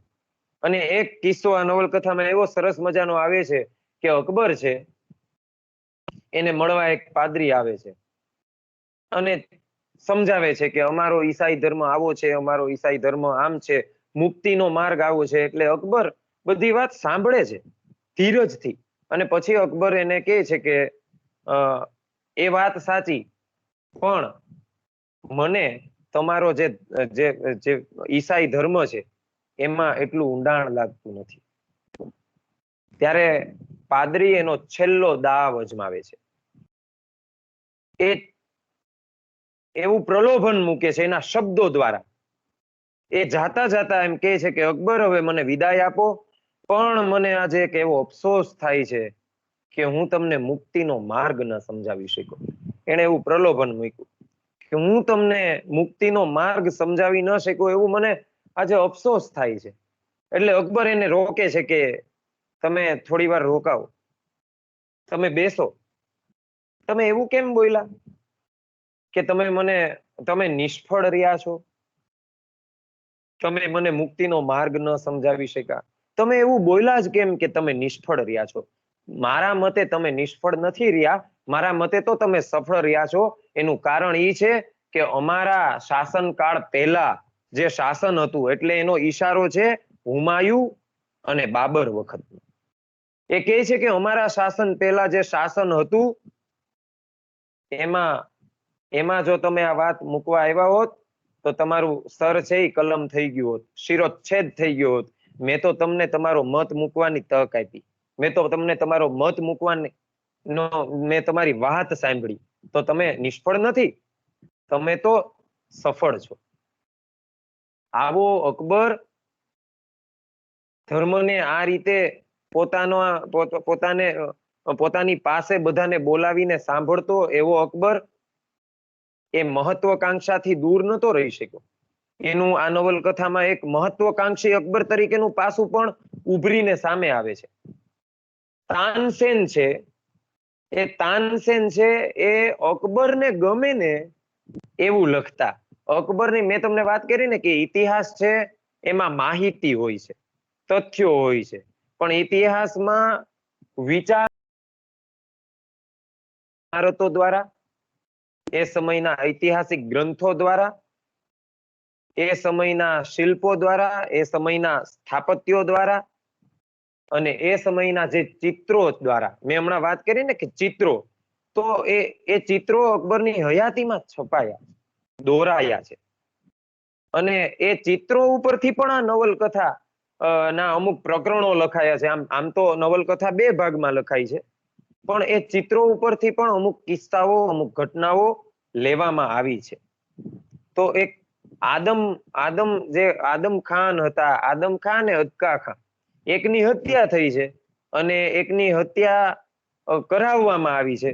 તો આદમ ખાનને જ્યારે અદકા ખાનની હત્યા કરી, જો આદમ ખાન અને અદકા ખાન બંને અકબરના બહુ નજીકના માણસો, અને જે આદમ ખાને અદકા ખાનની હત્યા કરાવી ત્યારે અકબરને બહુ આઘાત લાગ્યો.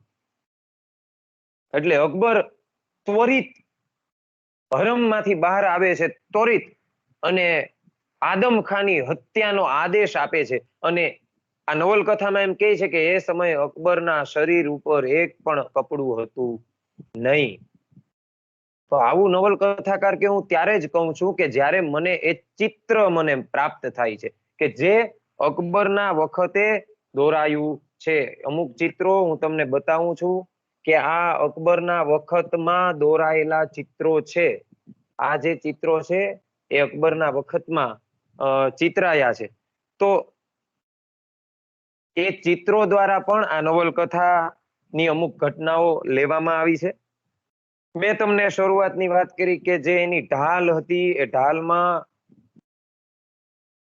જ્યોતિષ નો ઈશારો કર્યો છે. અકબર જ્યોતિષમાં ખૂબ માનતો. 12 રાશિ એને કોતરાવેલી હતી. કયા સમયે શું કરવું, અકબર જ્યોતિષ વિદ્યા પ્રમાણે ચાલતો. એ પણ શુકન અપશુકનમાં માનતો. સ્થળ, કાળ, વાતાવરણ એ જ્યોતિષીઓને બોલાવી એના મત લઈ અને પછી આગળ વધતો. એટલે જ્યોતિષ નો પ્રભાવ અકબર ઉપર હતો એ આ નવલકથામાં બતાવ્યું છે.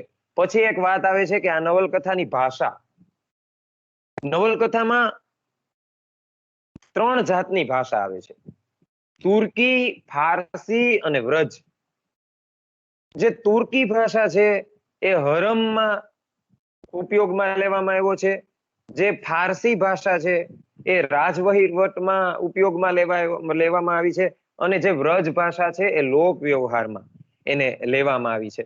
હવે અહીંયા ફારસી ભાષાનો જે ઉપયોગ થયો છે એટલે હું તમારું ધ્યાન દઈ દઉં કે આ નવલકથામાં જ્યારે ફારસી રાજવહીવટની જ્યારે ચર્ચા ચાલતી હોય છે, સંવાદો ચાલતા હોય છે, ત્યારે તમારું એક ધ્યાન દોરું. એમાં ફૂટનોટ તો આપી જ છે, પણ ફારસી ભાષામાં ટ અને ડ વર્ણ નથી. ફારસી ભાષામાં ટ અને ડ વર્ણ નથી, ત્યારે ટ ની જગ્યાએ ત વપરાય છે, તલવારનો ત. તો જ્યારે કટિજેબ શબ્દ વપરાય, ઉદાહરણ તરીકે એની જગ્યાએ કતિજેબ એવો વર્ણનો ટ ની જગ્યાએ ત આવી જાય છે. તો એવો ઉપયોગ થાય છે. છેલ્લે હું એમ વાત કરીશ, મારી વાતને મારે પૂરી કરવી છે કે અકબર પોતે દુહાઓ રચતા. અહીંયા સાહિત્યના વિદ્યાર્થીઓને ગમે એવી વાત કરીને હું મારી વાતનો વિરામ આપીશ કે અકબર દુહાઓ રચતા. એક કિસ્સો એક એવો આવે છે કે રાજા ભગવનદાસ જે છે, જે અકબરના નવરત્નોમાંનું એક રાજા માનસિંગ, અને એ માનસિંગના પિતા રાજા ભગવનદાસ, અને આ રાજા ભગવનદાસને અકબર આદેશ આપે છે કે તમે સીમા પાર કરો. જ્યારે યુદ્ધના મેદાનમાં જ્યારે સૈન્યને આગળ વધારવાનું હોય છે ત્યારે અકબર કહે છે કે તમે આગળ વધો. ત્યારે જે માનસિંગના પિતા છે ભગવનદાસ, એને સંકોચ થાય છે કે આગળ ભૂમિ બદલી જાય છે, ધરતી બદલી જાય છે, જમીન ફરી જાય છે, તો હું ધર્મભ્રષ્ટ થઈશ. એટલે અકબરને કહે છે કે હું તો હિન્દુ છું, હું આગળ નહીં વધું. એ ના પાડી દે છે અકબરને, મનાઈ કરી દે છે કે હું આગળ નહીં જાઉં, હું ધર્મભ્રષ્ટ થઈ જઈશ. અને ત્યારે અકબર એક દુહો લખી અને ભગવનદાસને મોકલાવે છે કે સબે ભૂમિ ગોપાલ કી જામે અટક કહા, सबे भूमि गोपाल की जामे अटक कहा, जाके मन में अटक है ओही अटक रहा.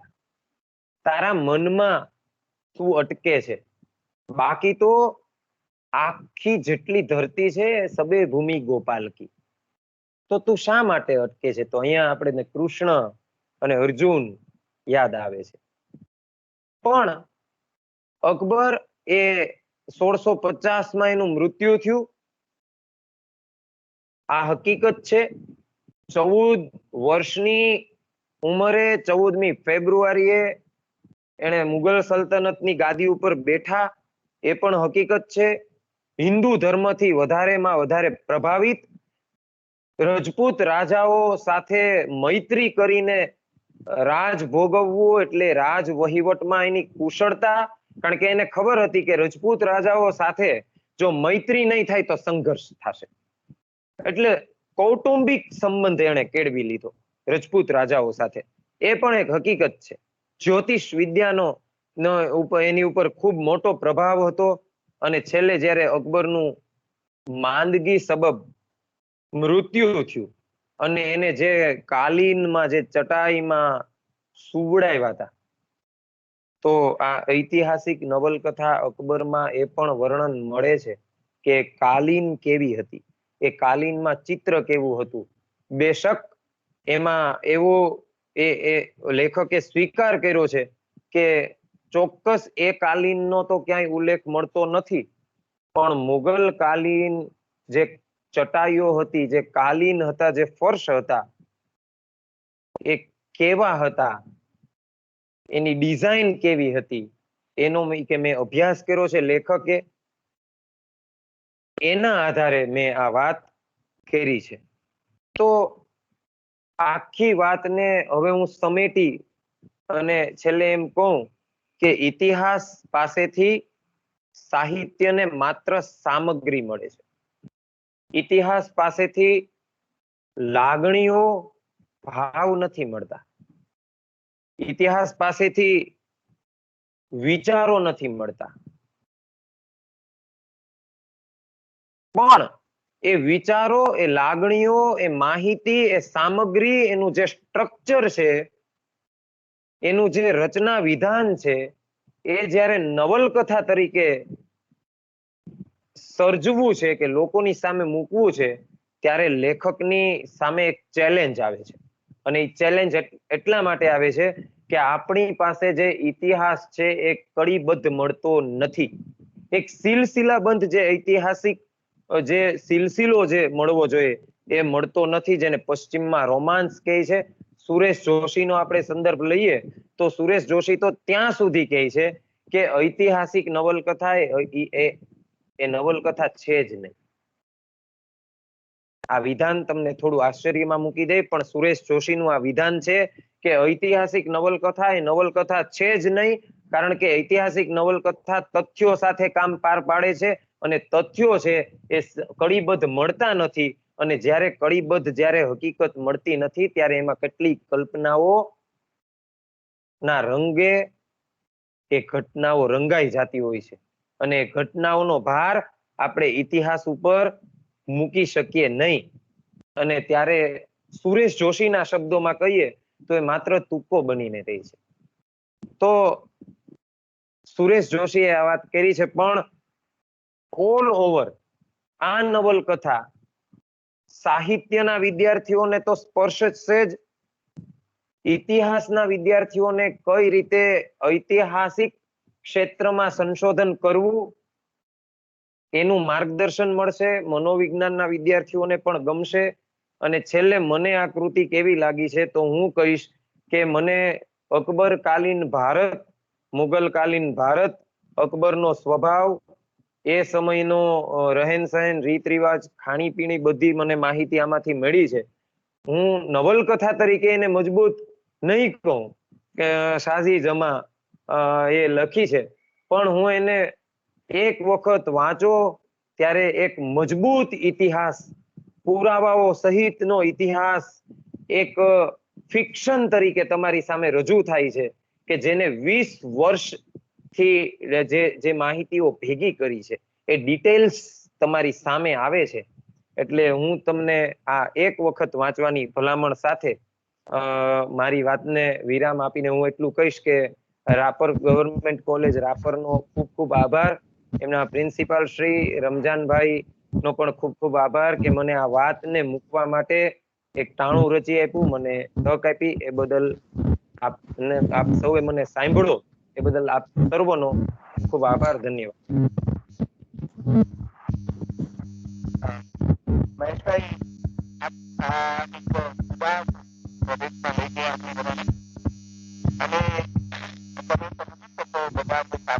રમજાનભાઈ, આપનો અવાજ એટલો આમ સ્પષ્ટ નથી આવતો, થોડો ડિસ્ટર્બ છે. હા,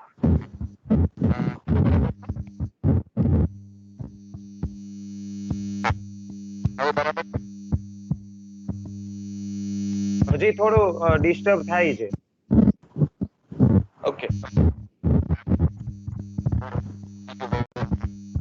સ્પષ્ટ નથી આવતું. હા, હા.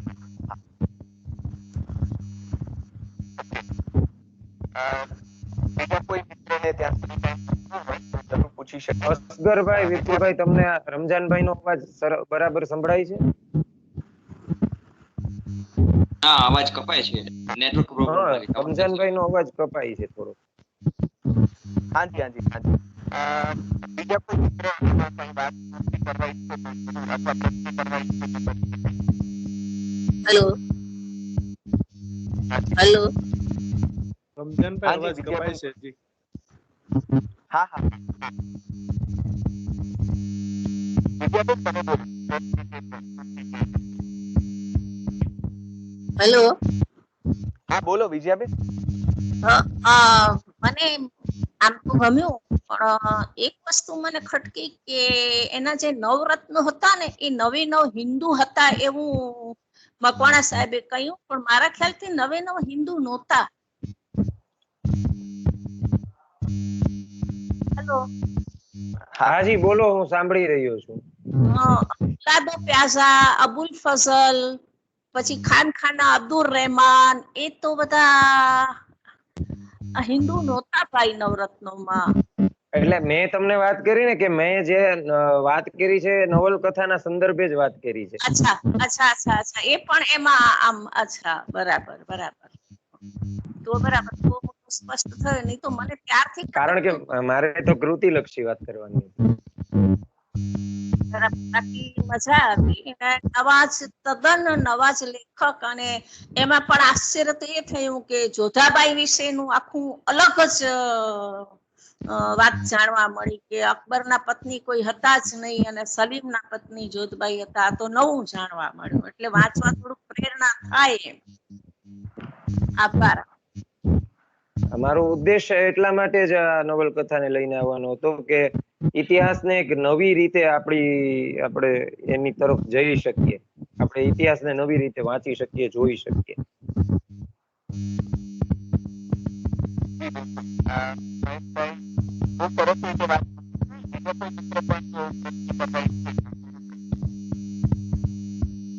રમજાનભાઈ, તમારો અવાજમાં કઈક ઘણું બધું. હા,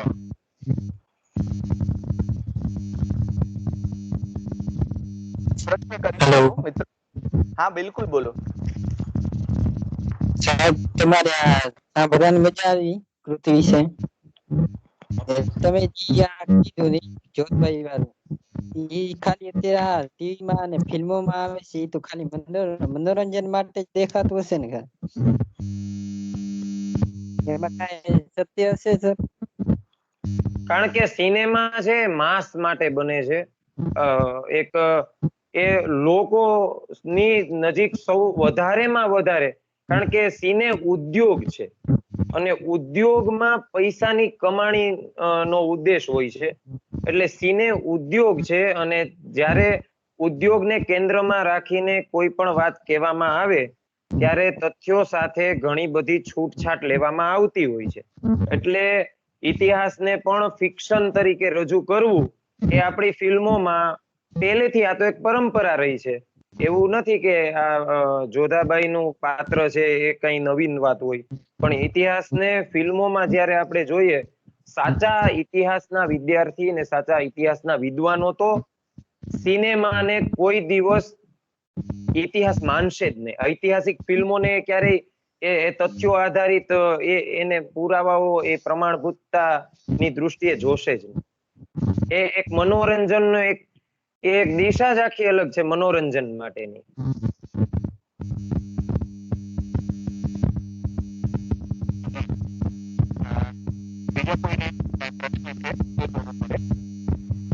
રમજાનભાઈ, આમ તમે આ જે છે હેન્ડ ફ્રી એ કાઢીને પછી બોલો જોઈએ તો કદાચ મને એવું લાગે છે કે અવાજ હવે હું આવવો જોઈએ.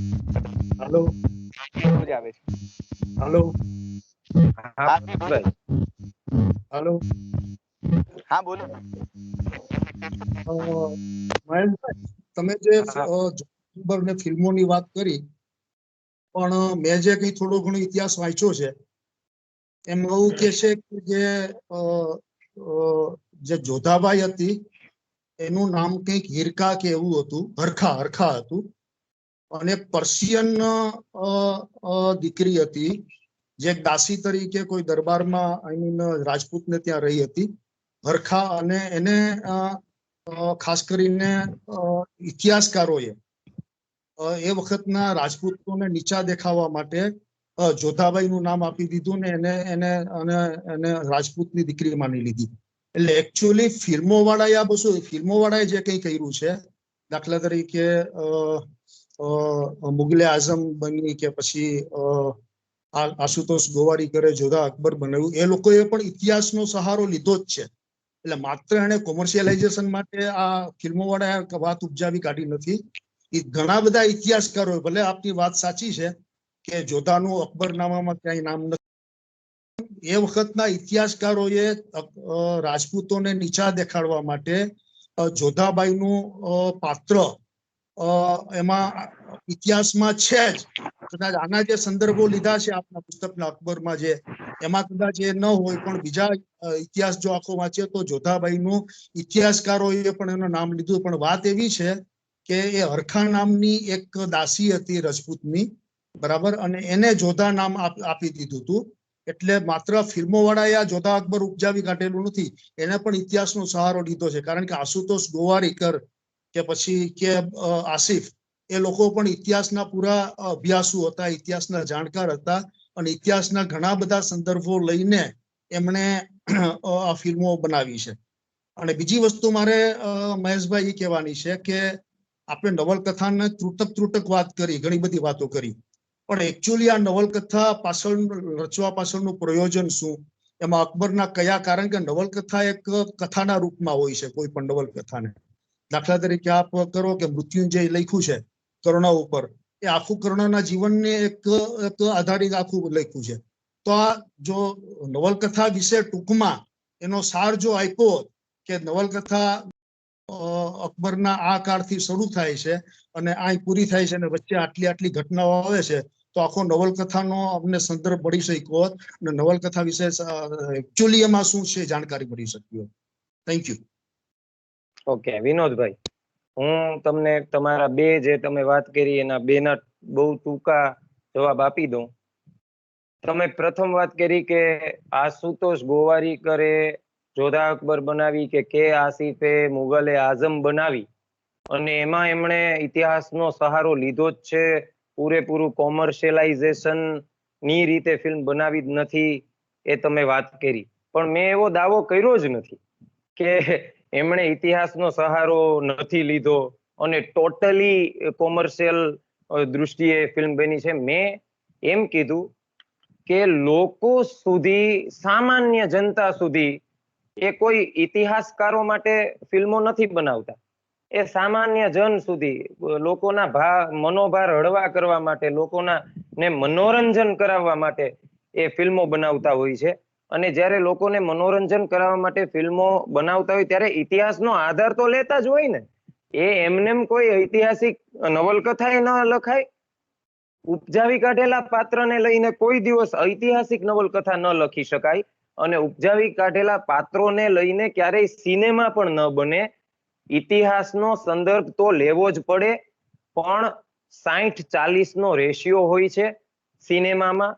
60% મનોરંજન હોય અથવા તો 60% ઇતિહાસ હોય, અને 40% ઇતિહાસ હોય અથવા તો 40% મનોરંજન હોય. પણ 60-40 નો ક્યારેય 100% તો ઉપજાવી કાઢેલી વાત હોતી નથી, અને ક્યારેય 100% ઇતિહાસ જેમનો તેમ રજૂ થતો નથી. બીજી વાત કે જોધાબાઈની વાત કરી, જોધપુર ના રાજાની દીકરી જોધબાઈ એવો ઉલ્લેખ કર્યો છે. અને કોઈને આમાં ઊંચા બતાવવા નીચા બતાવવા એવું તો લેખકે તો આમાં ક્યાંય કીધું નથી. લેખકે તો પ્રયત્ન છેલ્લે સુધી એવો જ કર્યો છે કે બધાને સમાન બતાવવા, કોઈ ઊંચું નથી કોઈ નીચું નથી, બધા સમાન છે. બીજી વાત તમે કરી કે નવલકથાનો કથા સાર મારે કેવો જોઈતો હતો જેથી તમને કથા સંદર્ભ મળી રહી. તો મેં શરૂઆતમાં જ એની ચોખવટ કરી હતી કે હું કથા વસ્તુ નહીં કહું. એની પાછળનું એક એવું મારું કારણ છે કે જ્યારે હું મારા એવા ઘણા બધા અનુભવો છે કે જ્યારે અમે વિદ્યાર્થીઓને કથાનું આખો કથા વસ્તુ કહી દેતા હોઈએ, જ્યારે કોઈ વિદ્યાર્થી કોઈ કૃતિનું વિવેચન લેખ વાંચી લઈને પછી એ કૃતિ વાંચતો જ નથી. જ્યારે ગુજરાતનો નાથ નવલકથાનો વિવેચન લેખ કોઈ વાંચી લે, સમીક્ષા લેખ, પછી એ ગુજરાતનો નાથ કોઈ વાંચતું જ નથી ને એટલે તો આપણે ત્યાં કૌટિલ્યની પરંપરા આવી, એટલે તો આપણે ત્યાં રિદ્ધિ ને સિદ્ધિ ને અપેક્ષિત ને ગાઈડ ને નવનીત ને આવું કેટલું બધું આવ્યું. તો એ કૌટિલ્યની ગાઈડની પરંપરા તોડવા માટે આ જરૂરી છે કે મૂળ કથા વસ્તુ કયો જ નહીં પણ એ કથાના રોમાંચક કિસ્સાઓ એવી રીતે રજૂ કરો કે વિદ્યાર્થીઓ એ કથા, મૂળ કથા અને એ આખી કથા તરફ જવાનો પ્રયત્ન કરે. મારું મૂળ પ્રયોજન એ હતું અને એટલા માટે મેં આખી કથાનો સાર, બાકી તો ઇતિહાસના માનો કે આમાં વિદ્યાર્થી જોડાયેલા હોય તો તમે એમ વાત કરી કે અકબરનો સમય આ સમયથી લઈ અને આ સમય સુધી છે તો એ ઇતિહાસ થયો.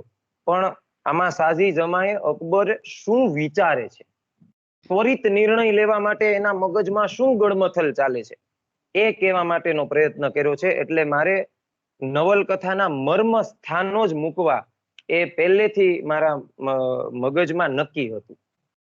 ધન્યવાદ.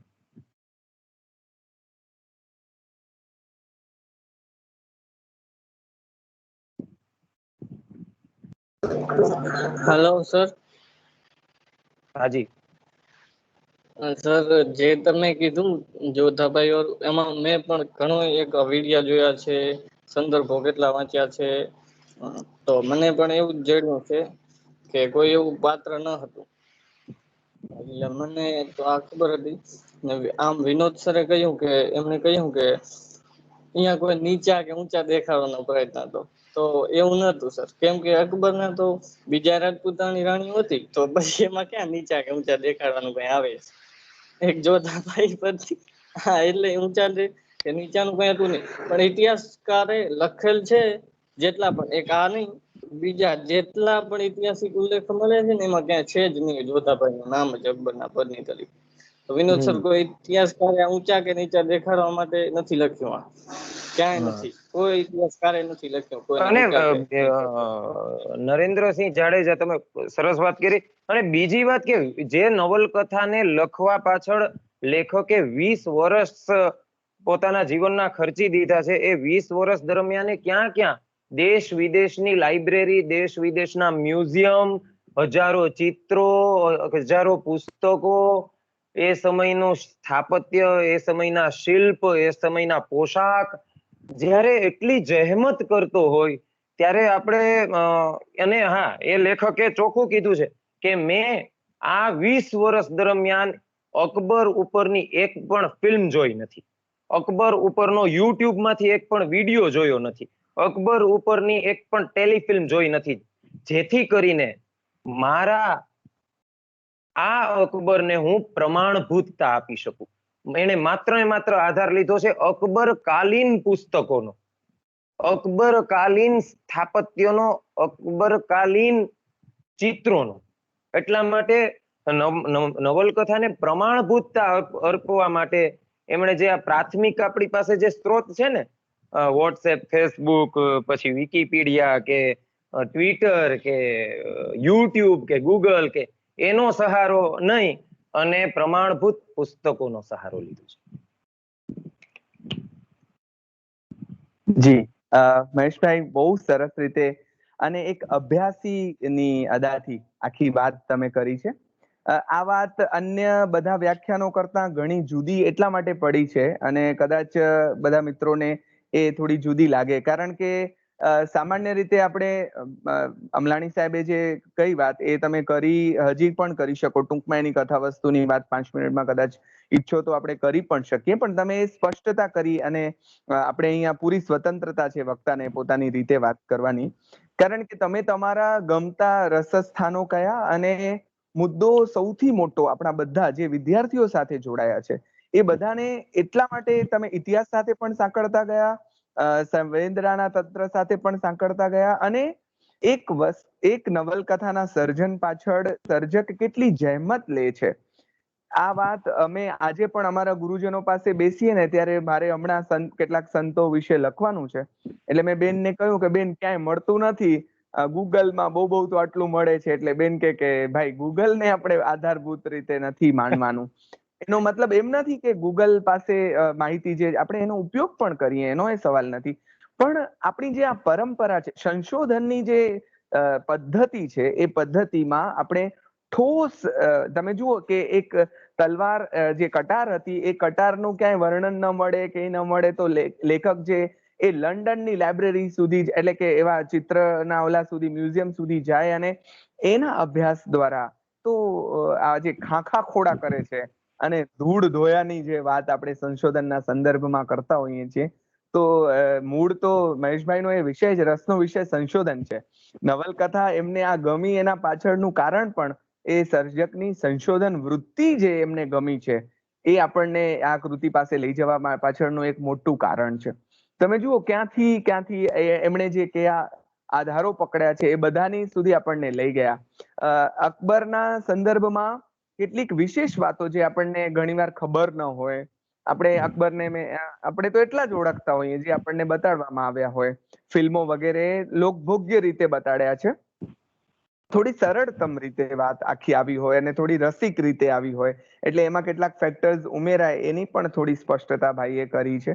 પણ અકબરના મનનો જે સંઘર્ષ આરંભે ભાઈએ જે વ્યક્ત કર્યો, મહેશભાઈએ, કે કેટલી બધી લડાઈઓ આ માણસ જીત્યો છે, અને જલાલુદ્દીન મોહમ્મદ અકબર, આપણને તો એ જલાલ એનું નામ છે, પણ અકબર જે અકબર એટલે મોટો એવો અર્થ થાય છે. અલ્લાહુ અકબર એમ જયારે કહીએ છીએ ત્યારે અકબરનો શાબ્દિક અર્થ મોટો છે, એટલે અકબર અલ્લાહને પણ જે સૌથી મોટો છે તે, એમ અકબર એટલે કે બધાથી મોટો એ સેન્સમાં, not in a sense of king only, રાજાના સંદર્ભમાં જ મોટો એમ નહીં, એણે લોકોના હૃદય જીત્યા છે, એટલે એ રીતે પણ એ મોટો છે.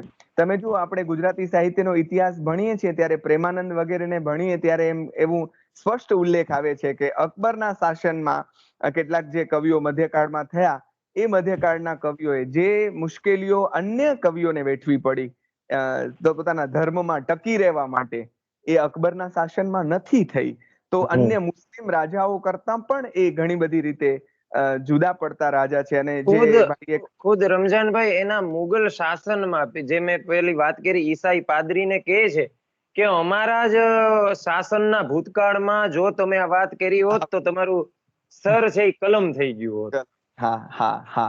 એટલે તમે જુઓ કે એક માણસ, આ જે તમે વાત કરી ને મને બહુ જ અપીલ કરી ગઈ કે એ માણસ ધર્મ પાસે હારી ગયો, અને મને એમ થાય છે કે કોઈ પણ ધર્મ ક્ષેત્રના સંવેદનશીલ માણસની આ સ્થિતિ છે કે તમે જુઓ કે ઇવન દશરથ મને ત્યારે યાદ આવતા હતા કે જે માણસ પટ પળાવતા હોય અને આમ એ તો રામના પિતા હોય તો કેવું એનું મૂલ્ય હોય, પણ ઘરના કલેશ પાસે માણસ જયારે હારી જાય ત્યારે એ જે એની વેદના હોય, એવી જ વેદના આમણે ધર્મના સંદર્ભમાં અનુભવી છે કે લોકોને કેમ નથી સમજાતું. અખાએ જે ડખો કર્યો ને, એ ડખાનું કારણ પણ એ જ છે કે કેમ લોકો આટલી નાનકડી વાત સમજતા નથી, અને કેમ બધા જે ધર્મ બધાને જોડવાની વાત કરે એ ધર્મના નામે આજે પણ આ મુદ્દો કેટલો પ્રશિષ્ટતાનો જે સંદર્ભ આપણે પકડીએ તો આજે પણ આ મુદ્દો કેટલો પ્રસ્તુત છે. રવિભાણ સંપ્રદાયના સંતોએ તો એને જોડવાના ખૂબ પ્રયાસો કર્યા છે, બીજા સંતોએ પણ કર્યા છે, પણ આ સંપ્રદાયે તો ખૂબ હિન્દુ મુસ્લિમની ખૂબ એકતા માટે આમ અભિયાનની રીતે, લગભગ આપણે આમ ઝુંબેશની રીતે કહી શકીએ, એવી રીતે કામ કર્યું છે. ને છતાં પણ સ્થિતિ તમે જુઓ, એ લોકો નાપાસ થયા છે એમ આપણે બિલકુલ નથી કહેતા. એ લોકો પોતાની જગ્યાએ ખૂબ એના પરિણામો પણ મળ્યા છે. પણ સ્ટીલ આ લોકો જે અકબરની સ્થિતિ છે ને, એ દરેક સંતની પણ કદાચ આ જ વેદના હોય કે આ કેમ આ લોકોને સમજાતું નથી. ઐતિહાસિક તથ્યો સાથેની કેટલીક વાત તમે કરી, પ્રેમી તરીકેની વાત, કવિતા લખે એ વાત તો આપણને બધા, આપણે ફિલ્મ જોઈ હતી ત્યારે એ સીન બહુ રોમેન્ટિક રીતે આખો ભજવાયો છે કે એને અકબર એમ લખવાનું આવડતું નથી પોતાનું નામ, ત્યારે ઓલીને કહે છે કે આ શું લખ્યું છે, વાંચો તો.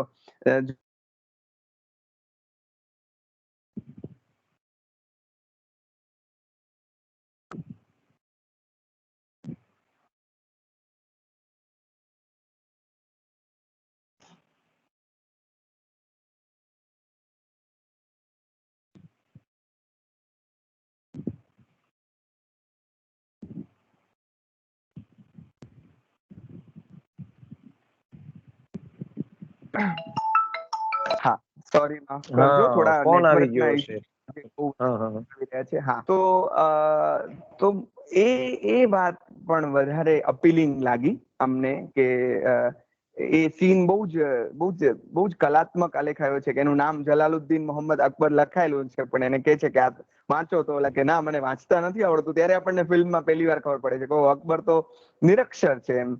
ત્યારે ઓલી એટલે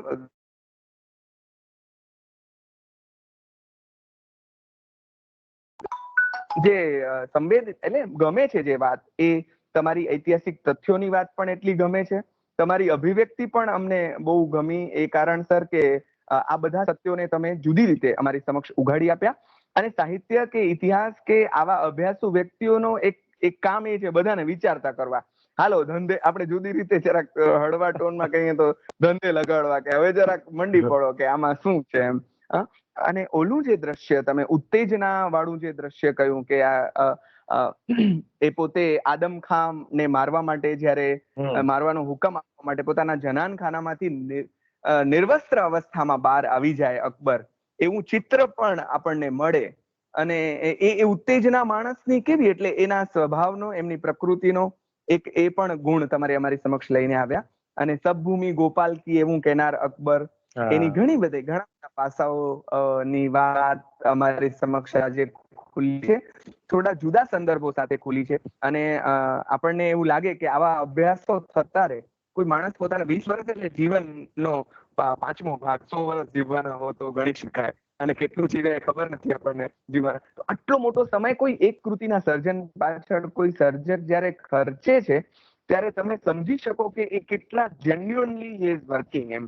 નહીતર એને શું, આને કોઈ એવોર્ડ પણ નથી મળ્યો હજી. આપણે જે ભાઈએ કહ્યું કે બહુ ઓછા જાણીતા એવા સર્જક છે, અને આવા સર્જકને આપણી સમક્ષ મૂકવા માટે મહેશભાઈ આવ્યા, અને બહુ સરસ રીતે એમણે આખી વાત આપણી સમક્ષ મૂકી છે. અને મુદ્દો એ છે કે આપણને વિચારતા કર્યા છે, આપણને વાંચવા માટે પ્રેર્યા છે. ઘણું ન કહીને એમણે એ ખાખા ખોડા કરવા માટે આપણને પ્રેરિત કર્યા છે. એ વાત વધારે અમને ગમી છે. બીજા કોઈ પણ મિત્ર કાંઈ જરૂર પ્રશ્ન કરવા ઈચ્છશે તો ગમશે.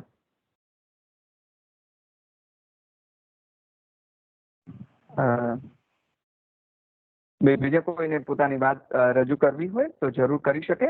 આપણે આવતીકાલની એક નાનકડી જાહેરાત હું તમને કરી દઉં ત્યાં સુધીમાં. તમે બધા મિત્રો જે ઉત્સાહથી અમારી બધાની સાથે જોડાવ છો અને આટલા પ્રેમથી દરેક પ્રોગ્રામમાં અમારી સાથે હો છો, ત્યારે આવતીકાલે પણ આ શ્રેણી આપણને આગળ લઈ જવાની છે. જો કોઈને પ્રશ્ન ન હોય તો હું જાહેરાત કરું. પૂર્ણિમાબેન, કાંઈ કેવું છે તમારે? બહુ મજા આવી છે એવું કેવું છે. પૂર્ણિમાબેન ઈશારાથી એમ કહી રહ્યા છે કે બહુ મજા આવી છે. Thank you Purnimaben. ખાલી મને મહેશભાઈને પૂછવું છે કે અકબરની આ બુકની અંદર જૈનનું હીર સુરી મહારાજ સાહેબનું કેવો કઈ રેફરન્સ આવે છે કે નહીં? જૈન કવિઓનો 1 થી વધારે વાર ઉલ્લેખ જૈન કવિઓનો મળે છે. અને જે સાજી જમા જે લેખક છે એ તો જૈન કવિઓનો આભાર માને છે કે એમની પાસેથી પણ એમને જે પુરાવાઓ મળ્યા છે. એટલે જૈન કવિઓનો તો ઘણી બધી આમ તો જગ્યાએ ઉલ્લેખ આ નવલકથામાં મળે છે. બસ સરસ સરસ. જુઓ પૂર્ણિમાબેન, અકબર નામની નવલકથા નો ભાગ 2, આ પુસ્તકમાં જ ભાગ 2, એની શરૂઆત થાય છે ભાગ 2 ની, પૂર્ણિમાબેન, જૈન કવિની કવિતાથી શરૂઆત થાય છે. ઓ વાહ. कीच नगर में शोर भयो उर्दगल चारी हूँ और, જૈન કવિતા છે. અને પછી કવિતા છે. કવિતા પછી ઉલ્લેખ આવે છે કે જૈન કવિ बनारसी दास ने देखा कि बादशाह सलामत की मौत की खबर से शहर में अफरा तफरी फैल गई थी. જૈન કવિ ડિક્લેર કરે છે કે બાદશાહ સલામત નથી રહ્યા. જૈન કવિઓને તો ઘણી જગ્યાએ આમાં આ નવલકથામાં ઉલ્લેખ આપ્યો છે. Very good. એક જૈન તરીકે હું પ્રાઉડ લઉં છું. Very good. હા, પૂર્ણિમાબેન અમારા સરસ મજાના શ્રોતા છે અને બહુ રસપૂર્વક આ બધી શ્રેણીમાંથી પસાર થઈ રહ્યા છે. આપણી સાથે ભારતભરમાંથી એ રીતે ઓડિયન્સમાં બધા મિત્રો જોડાય છે. આવતીકાલની જાહેરાત કરું આજના આનંદ સાથે. મહેશભાઈ, બહુ મજા પડી છે. આવતીકાલે સતતમાં આપણી સાથે જે જોડાયેલા ભરતભાઈ મકવાણા, ડોક્ટર ભરત મકવાણા, એ આવતીકાલે વાત કરશે અસમિયા નવલકથા વિશે. હવે આપણે જો એક પછી એક ભારતીય ભાષાઓની કૃતિઓનો અભ્યાસ કરી રહ્યા છીએ, તો છિન્ન મસ્તા એવી એક નવલકથા જે કામાખ્યા મંદિરની સાથે જેના સત્યો અને તથ્યો જોડાયેલા છે, એવી એક છિન્ન મસ્તા ડોક્ટર ઇન્દિરા ગોસ્વામીની આ નવલકથા મૂળ અસમિયામાં લખાયેલી અને કનૈયાલાલ ભટ્ટે તેનો ગુજરાતી અનુવાદ કર્યો છે, એવી આ નવલકથાનો આવતીકાલે. તો આવતીકાલે બરાબર 11 પાછા આપણે મળીશું.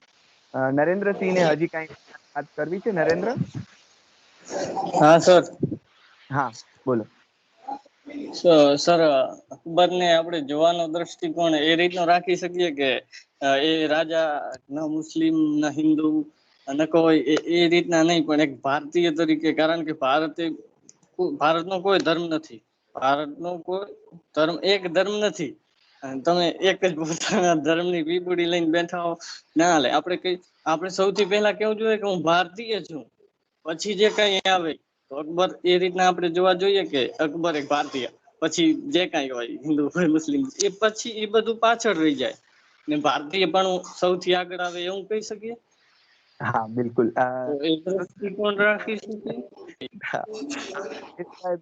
ભરતભાઈ આવું વિચારે ને તો આપણને એમ થાય કે આપણા કાર્યક્રમની આ ફળશ્રુતિ કહેવાય કે આપણે બધાને છે ને એક મર્યાદિત કોચલામાં દરેક વ્યક્તિને જોવા માટે ટેવાઈ ગયા છીએ કે નામ આવે છે એટલે તરત એમ કે ફલાણી અટક આવી તો ફલાણી જ્ઞાતિના હશે ને, રમજાન નામ આવ્યું એટલે મુસ્લિમ ને, સિંહ આવ્યું તો આ દરબાર ને વગેરે ને ફલાણા. તો એ બરાબર છે આપણી ઓળખ માટે અને બિલકુલ વ્યવહાર માટે જરૂરી પણ છે. It's okay. પણ આપણે કોઈ વ્યક્તિને, અમે તો વિદ્યાર્થીઓને કોઈ દિવસ એમના અટક, કોઈ દિવસ મને યાદ નથી કે મેં કોઈને અટક પૂછી હોય, અને પછી તમે કઈ કોમ્યુનિટીમાંથી આવો છો એવું તો અમને કોઈ દિવસ યાદ જ ના આવે. તો આ જ આપણે કેળવવાનું છે અને સાહિત્ય એ આપણને આ દિશામાં વિચારતા કરે ને, સંવેદનશીલ માણસ તરીકે પણ આપણે એ રીતે વિચારતા થઈએ અને આ બધા સંકુચિતતાના કોચલામાંથી બહાર નીકળીએ, એ જ તો સાહિત્યની ફળશ્રુતિ જુદી રીતે હોય છે. તો બહુ સરસ તમે આવું વિચારો. એક વિદ્યાર્થી તરીકે, કોઈ મોટેરા વિચારે તો બરાબર છે, પણ એક વિદ્યાર્થી તરીકે તમે વિચારો ત્યારે અમને સાનંદ, એટલે તમને એ રીતે જોતા પણ ખુશી થાય. બહુ જ મજા પડી છે મહેશભાઈ, રિયલી બહુ ગમ્યું છે આજે પણ. અને તમને ફરમાઈશ રૂપે એમ કહી દઉં કે અમારા વિદ્યાર્થીઓએ એવી વાત વ્યક્ત કરી છે કે મહેશભાઈ ઝેર તો પીધા છે, જાણી જાણીનો ઉલ્લેખ એમણે કર્યો. મને આગળ એમ આવેલું કે સાહેબ ઝેર તો પીધા, જાણી જાણીને ક્યારે લેશો? તો હું તમને ખો દઈ દઉં અને એમ કહું કે આપણી પાસે અત્યારે 20 જણા ક્રમમાં જોડાયેલા, એટલે લાઈનમાં છે મિત્રો. પછીના ક્રમમાં આપણે જે મિત્રો સાથે જોડાવાના છીએ એમાં તમે ફરી પાછા મહિના દિવસના લેસન પછી ઝેર તો પીધા જાણી જાણી વિશે અમારી સાથે વાત કરવા જોડાશો તો અમને ખૂબ ગમશે, અથવા તો બીજી કોઈ પણ કૃતિ તમને ગમે એવી, પણ આમ જુદી રીતે વિચારતા કરશો અમને, તો અમને બહુ મજા પડવાની છે. અને હું માનું છું કે આજે તમારું આ વ્યાખ્યાન અહીંયા લાઈવ અને પછી યુટ્યુબ પર ખરેખર જે સાંભળશે એ બધા ખૂબ એક નવી દ્રષ્ટિથી આખી કૃતિને જોતા સમજતા શીખશે. એટલે તમારો વિશેષ આભાર. જે તમામ મિત્રો શ્રોતા તરીકે જોડાયા, જેણે થોડી પૂર્તિ કરી, પ્રશ્નો કર્યા, અને આ રીતે આખી ચર્ચા, આપણે તો વિમર્શ માટે, અહીંયા વિવાદ માટે નથી ભેગા થયા, આપણે વિમર્શ માટે ભેગા થયા છીએ. એટલે એ રીતે વિમર્શ થાય, એનામાં દરેક પોતાનો વિચાર, મત, એ રજૂ કરી શકે એવો ખુલ્લો મંચ છે આપણો. તો બહુ સરસ રીતે દરેકે પોતાની વાત વિનોદભાઈએ કરી, વિજયાબેને કરી, પૂર્ણિમાબેને, નરેન્દ્ર જેવા વિદ્યાર્થી મિત્રોએ પણ કરી, અને તમે સરસ રીતે આખી વાતને સંકોરી. તો એના આનંદ સાથે આજની આ લીલાને પણ આપણે સંકેલીએ, અને આવતીકાલે ફરી પાછા 11:20 મળીએ એક અસમિયા નવલકથાના જુદા ભાવ પ્રદેશમાં વિહરવા માટે. મહેશભાઈ, આપનો ખૂબ ખૂબ આભાર. અને આભાર માનીને આપણે વાર્તા પૂરી નથી કરતા, પણ હજી પણ અમે તમારા લોહી પીવા છે ઓછા, દેખાય ઓછા છે, આમ મજબૂત માણસ છો એટલે વાંધો નહીં. એટલે તોય લોહી પીવા ઉભા જ છું, અને તમને વારંવાર મહેશભાઈ, આજે 2 દિવસ પછી જોઈન થઈ શકી છું. 2 દિવસ એન્ટર નથી થઈ શકી હું, આજે જ જોઈન થઈ શકી છું. પ્રોબ્લેમ હશે. યસ. તો આજની વાતને આપણે અહીંયા સંકેલીએ છીએ. સૌનો આભાર.